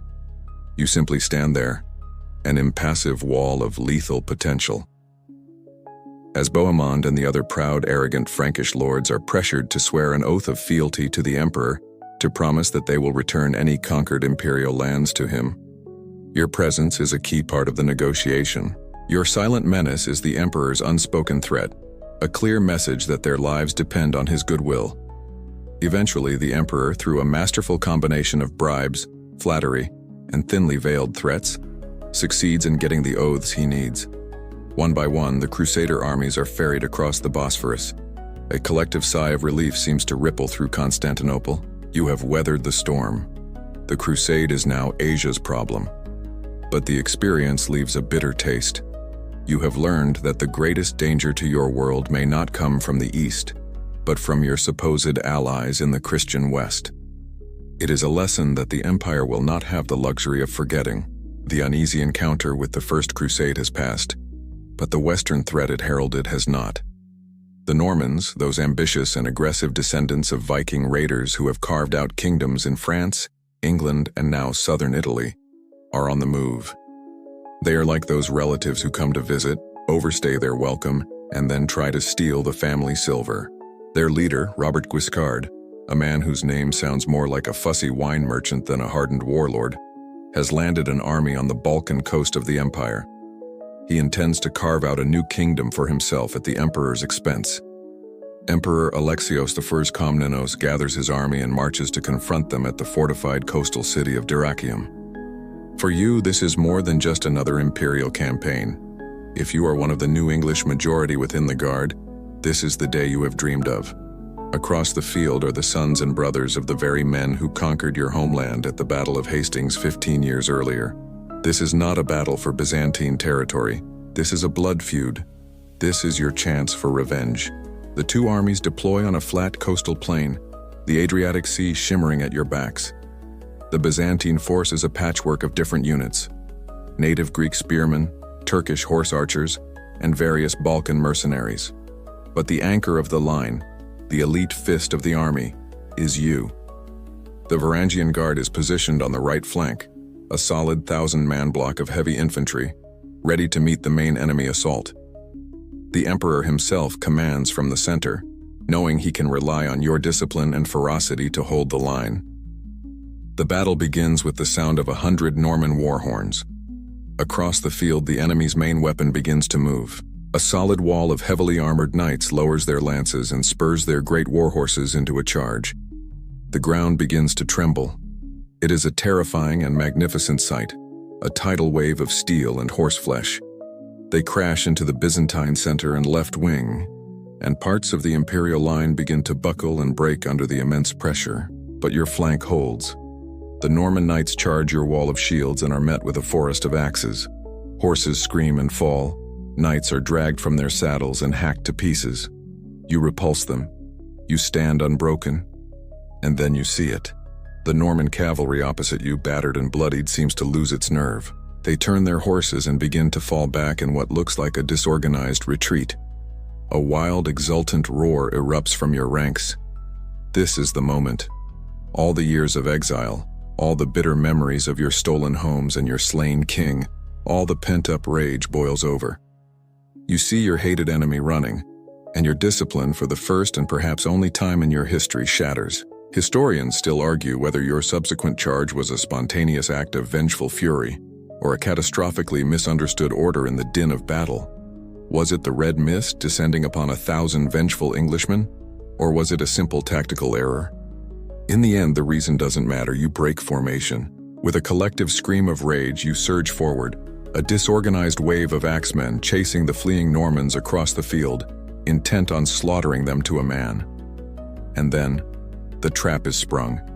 It is the oldest and most devastating trick in the Norman playbook, the medieval equivalent of shouting, "Look, a distraction. The fleeing knights are not retreating." It is a feigned retreat. They suddenly wheel their horses around, their lances dropping back into position. At the same time, fresh squadrons of cavalry, hidden in reserve, charge out and slam into your exposed flanks. In your blind rage, you have been lured out from the main army, and you are now completely surrounded. In a moment of sickening, bitter irony, you realize it is the exact same tactic that William the Conqueror used to break the shield wall and win the day at Hastings. Your people have fallen for the same deadly ruse twice. What follows is a desperate, heroic, and utterly hopeless struggle. Encircled and alone, you form a defensive circle, a bristling hedgehog of axes against a swirling sea of Norman knights. For hours you fight with the strength of cornered wolves.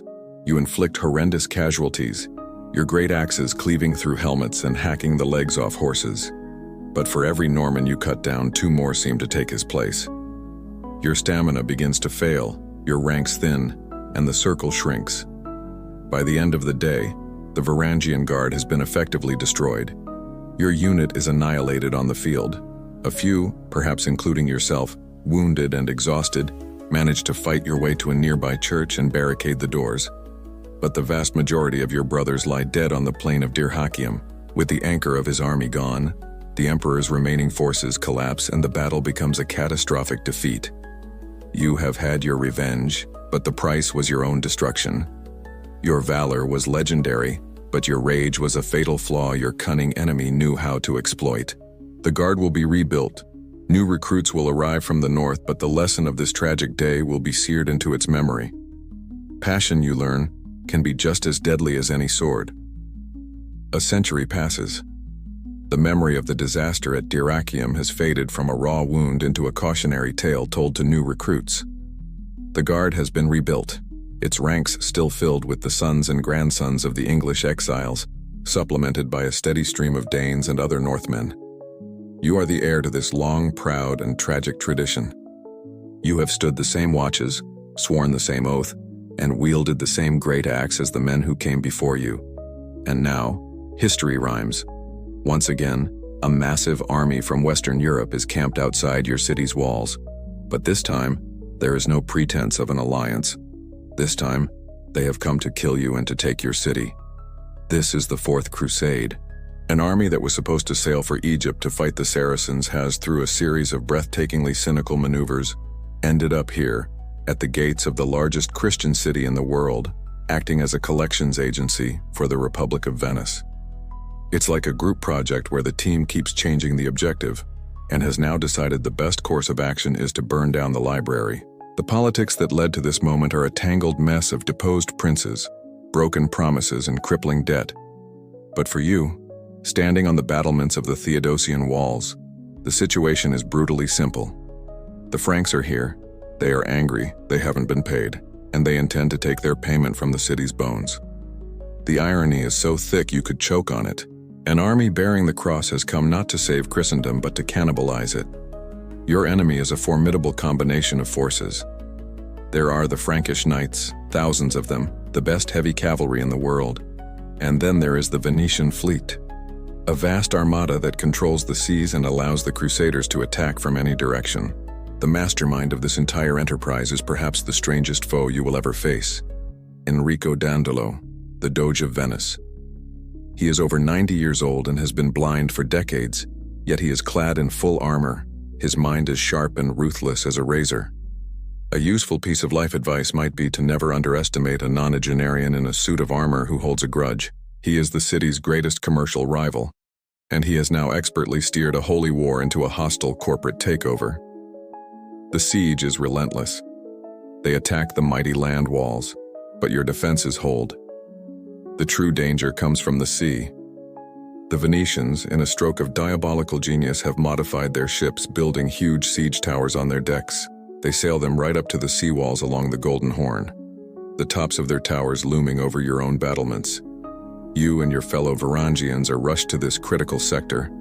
The fighting is desperate, a chaotic struggle on the tops of the walls, trying to fend off attackers who have, in essence, brought their own high ground with them. For days, you beat them back. But the pressure is too great, the enemy too numerous and too determined. You watch in horror as the banner of St. Mark, the Lion of Venice, is planted on top of one of your towers. The wall is breached. Panic begins to spread through the city's defenders.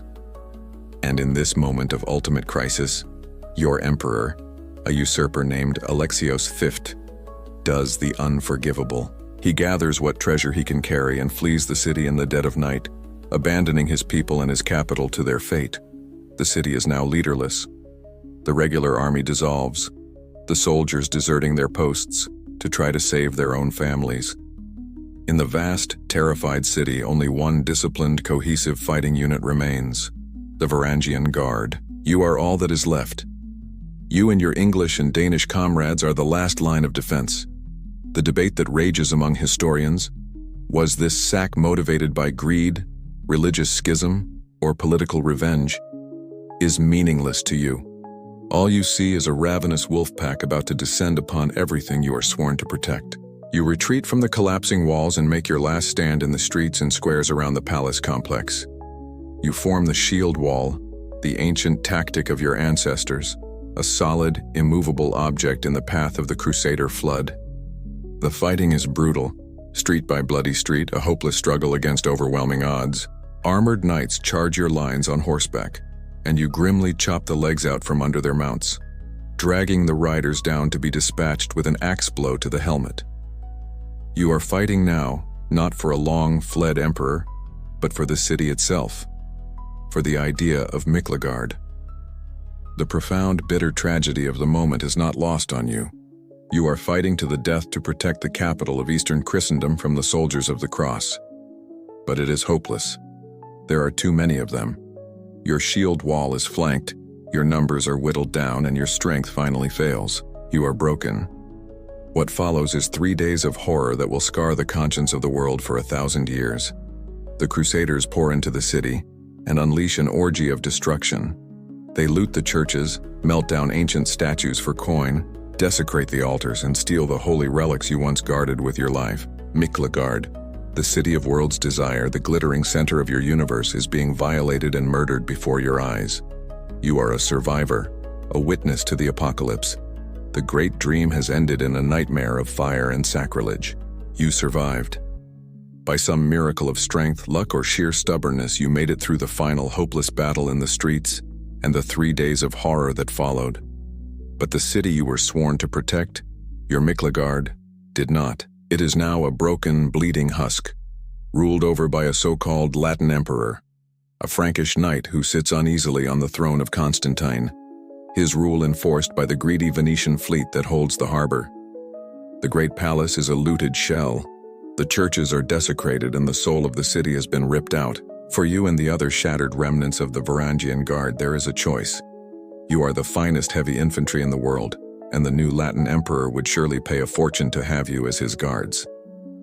But the thought of serving the men who destroyed your world, of protecting the very people who desecrated the altars and murdered the citizens you were sworn to defend, is unthinkable. Your loyalty, the one thing that has defined your entire life, is not for sale to these butchers. And so you make another choice. You follow the true empire into exile. You slip out of the ruined city, crossing the Bosphorus into Asia Minor. You join the stream of Byzantine refugees, nobles, priests, and soldiers who are fleeing the Latin occupation. Your destination is the city of Nicaea, a respectable, well-fortified provincial capital that now becomes the unlikely heart of the Roman Empire in exile. Theodore Lascaris, a son-in-law of a previous emperor, establishes a new court here, and it is to him that you now offer your axe and your oath. Life in Nicaea is a pale, faint echo of what you once knew. The city is pleasant enough, but it is not Constantinople. The court is a shadow of its former self, a handful of determined, high-born exiles trying to maintain the magnificent rituals of an empire that no longer possesses a magnificent capital. The grand title of Emperor of the Romans sounds a little strange when the ruler's domain is a fraction of its former size. You are still the emperor's men, his personal guard, but your circumstances are profoundly diminished. The Varangian Guard itself is a ghost. Historians still argue about the size and composition of the guard during this period of exile. Were you still a formal 1,000-man tagma with your own barracks and command structure? Or had your legendary unit dwindled to a few dozen, perhaps a few hundred, loyal veterans who formed the emperor's personal retinue? The reality, you know, is the latter. You are a small elite band, the last remnant of a once mighty force. The reliable flood of gold from the Imperial treasury has slowed to a trickle. The pay is less regular now, and you sometimes feel you should probably check the Emperor's coin purse for funds before you try to cash your pay voucher. Your duties, however, remain the same. You stand guard in the modest palace at Nicaea, your presence a comfort to your exiled emperor and a reminder of the legitimacy he claims. You march with him on campaign, but the battles are no longer about glorious expansion. They are desperate, scrappy affairs fought for survival against the Seljuk Sultanate to the east, and against rival Greek successor states in Epirus and Trebizond, who also claim to be the true heirs of the empire. You are no longer fighting for glory or for gold, but for a memory, for the hope that one day, the emperor will return to his rightful capital. Meanwhile, back in Constantinople, a bitter irony is playing out. The Latin emperors, surrounded by a hostile Greek population, realize they too need bodyguards with no local loyalties. They begin to hire their own Scandinavian and English mercenaries, sometimes even referring to them as Varangians. But it is a hollow imitation, like buying a cheap knockoff of a master-crafted sword. These men have no history, no tradition, no sacred oath stretching back for centuries. They are just hired muscle. The true guard, the real legacy, is here with you, in exile. For over half a century, you and your successors keep the faith. You serve the Lascarid emperors of Nicaea, your loyalty a rare, fixed point in a chaotic world. And then, in the year 1261, the impossible happens. A brilliant Nicaean general, Alexios Strategopoulos, finds the city of Constantinople lightly defended and, in a daring move, recaptures it. The Latin emperor flees, and the Byzantine emperor, Michael VIII Palaiologos, makes his triumphant return. You march back into the city your grandfathers were driven from. But the city you enter is not the Miklagard of legend. It is a hollowed-out, depopulated, impoverished shell. The palaces are crumbling, the great aqueducts are in disrepair, and the population is a fraction of what it once was. The empire has come home, but it has returned to a ruin. You take up your old posts, a Varangian Guard once more standing watch in the great palace, but you are the guardians of a ghost, the fading echo of a power and a glory that have been gone for a very long time. You are home. You stand guard once more in the city of Constantinople. The name is the same, but the reality is a constant, painful reminder of all that was lost. The city is alive again, but it is a fragile, haunted life. The great forums are marketplaces for a dwindling population, and the mighty hippodrome lies mostly silent. The empire itself is a ghost, a small beleaguered state clinging to its capital and a few scattered territories, surrounded by rising powers like the Serbs, the Bulgars, and the ever-advancing Ottoman Turks. This restored empire is running on a shoestring budget, a once great global corporation now operating out of a small rented office. In this diminished world, the Varangian Guard endures, but as a shadow of its former self. You are still the emperor's most trusted guards, but the institution is slowly, inexorably fading. The wellspring of recruitment that sustained you for centuries has dried up. The river road from the north, the The great artery that once pumped a steady flow of Russes and Scandinavian warriors into your ranks is now largely controlled by hostile powers. And in the west, England has moved on. The sons of the Thengs who fled the Norman conquest have become Norman subjects themselves. The burning anger that drove a generation into exile has cooled into a historical memory. New recruits are now a rare and precious commodity. Your numbers shrink. The barracks, once overflowing with 1,000 boisterous warriors, now has quiet, empty corners. You are becoming an aging brotherhood of veterans. Your duties reflect this new, straightened reality. The magnificent Great Palace, where your predecessors stood watch over unimaginable wealth, is a crumbling, uninhabited ruin. The court has moved to the smaller, more defensible Palace of Blackernay in the city's northwest corner. It is here you stand your watches, in halls that are less grand, protecting an emperor whose treasury is perpetually empty. Your greatest enemy is no longer a rebel general or a foreign invader. It is the imperial accountant, a man who constantly looks for ways to reduce your pay or cut your rations. The gold coins you receive are often debased, mixed with silver or copper, a pale imitation of the pure numisma your ancestors were paid. Mentions of your unit in the imperial records become fewer and farther between as the 14th century wears on.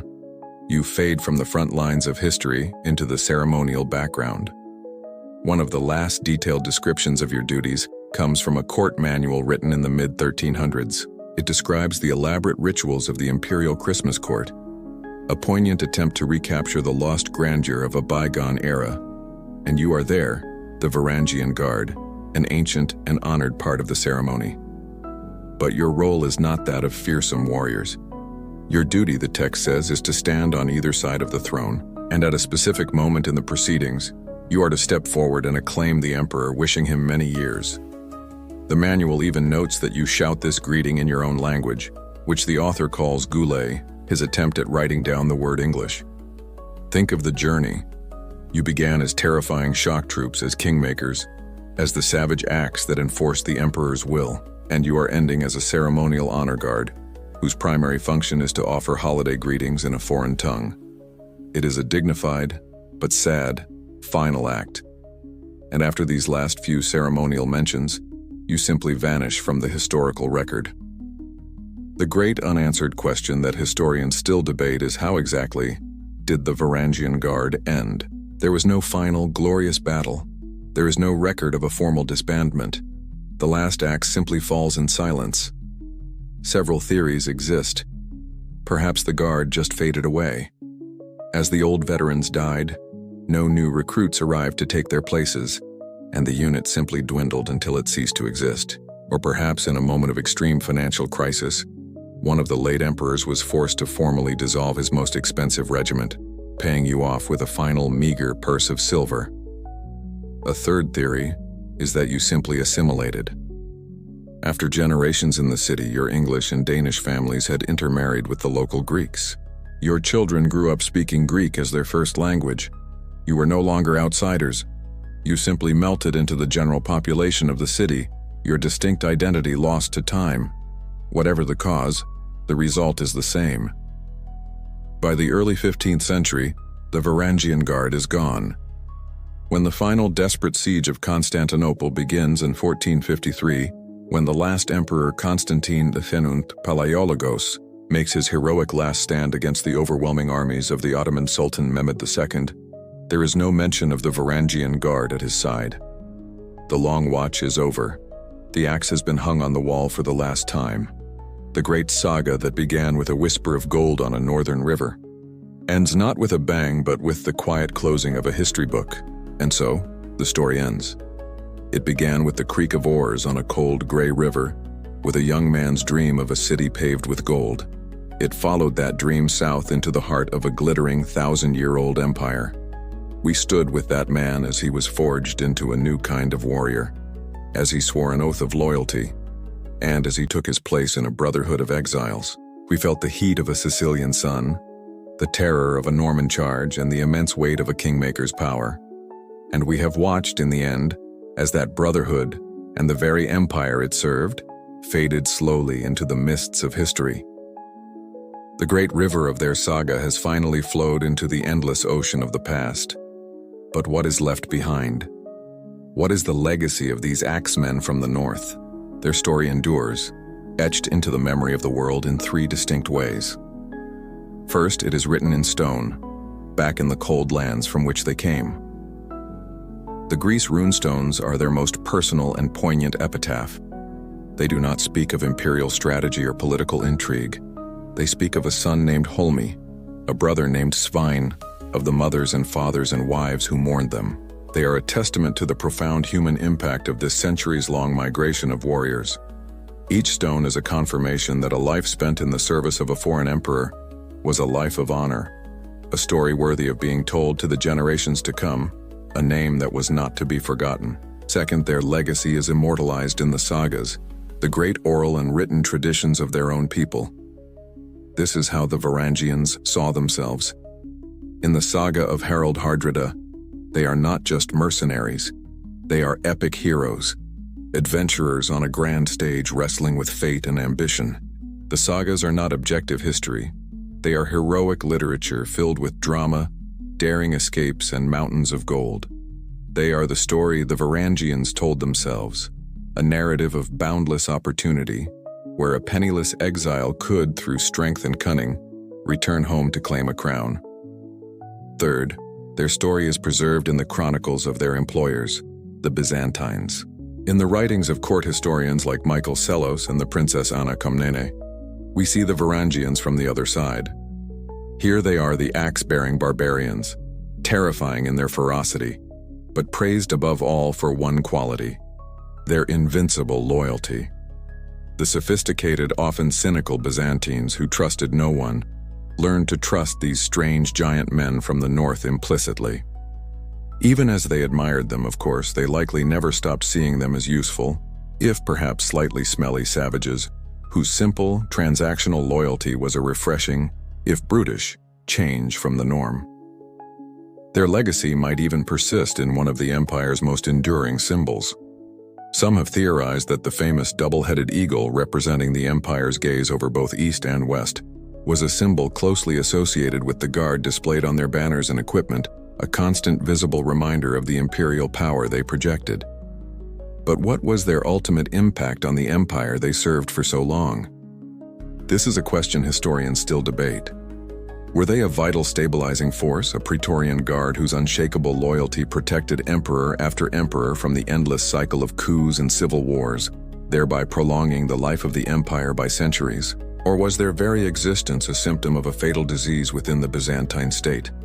A sign that the emperors could no longer command the loyalty of their own people and had to resort to hiring expensive foreign muscle? Were they the empire's cure, or merely a treatment for its symptoms? The truth, as always, is likely a complex mixture of both. What is not in doubt, however, is the archetype they perfected. They are the original, the template for the elite, utterly loyal foreign bodyguard. Their story created a model that has been imitated by rulers for 1,000 years. From the papal Swiss Guard to the Gurkhas, the idea of entrusting your life to warriors who stand outside your own culture, treacherous political games, owes everything to the long and storied history of the Varangian Guard. Every powerful leader since has in some way wanted their own Varangians, though perhaps with fewer 7-foot-tall men who might drink all the ale and occasionally decide who gets to be the next king. Their long watch is over, but the echo of their axes and their oaths can still be heard, a timeless legend of loyalty, valor, and the relentless pursuit of a fortune in the city of world's desire. The story is told now, and the great saga of the axemen from the north has reached its quiet conclusion. Their world of glittering gold and cold, hard steel has dissolved back into the pages of history, leaving only faint echoes behind. The roar of their battle cry has faded, replaced by the gentle whisper of the wind as it passes over a solitary runestone in a green Swedish field, the carved serpent worn smooth by the passage of 1,000 winters. The great, bustling city of Miklagard, with its marble palaces and teeming crowds, now lies sleeping beneath the modern metropolis of Istanbul, its ghosts wandering streets they would no longer recognize. The long and turbulent journey we have taken together is at its end. So let the final images of their world soften and blur, allowing the weight of their story to settle and then to lighten, becoming as distant and as peaceful as the stars in a clear, dark sky. Let the silence that follows be a comfortable one, a space for rest and for dreams. The watch is over. The last axe has fallen. All that remains now is the deep and profound quiet of the night.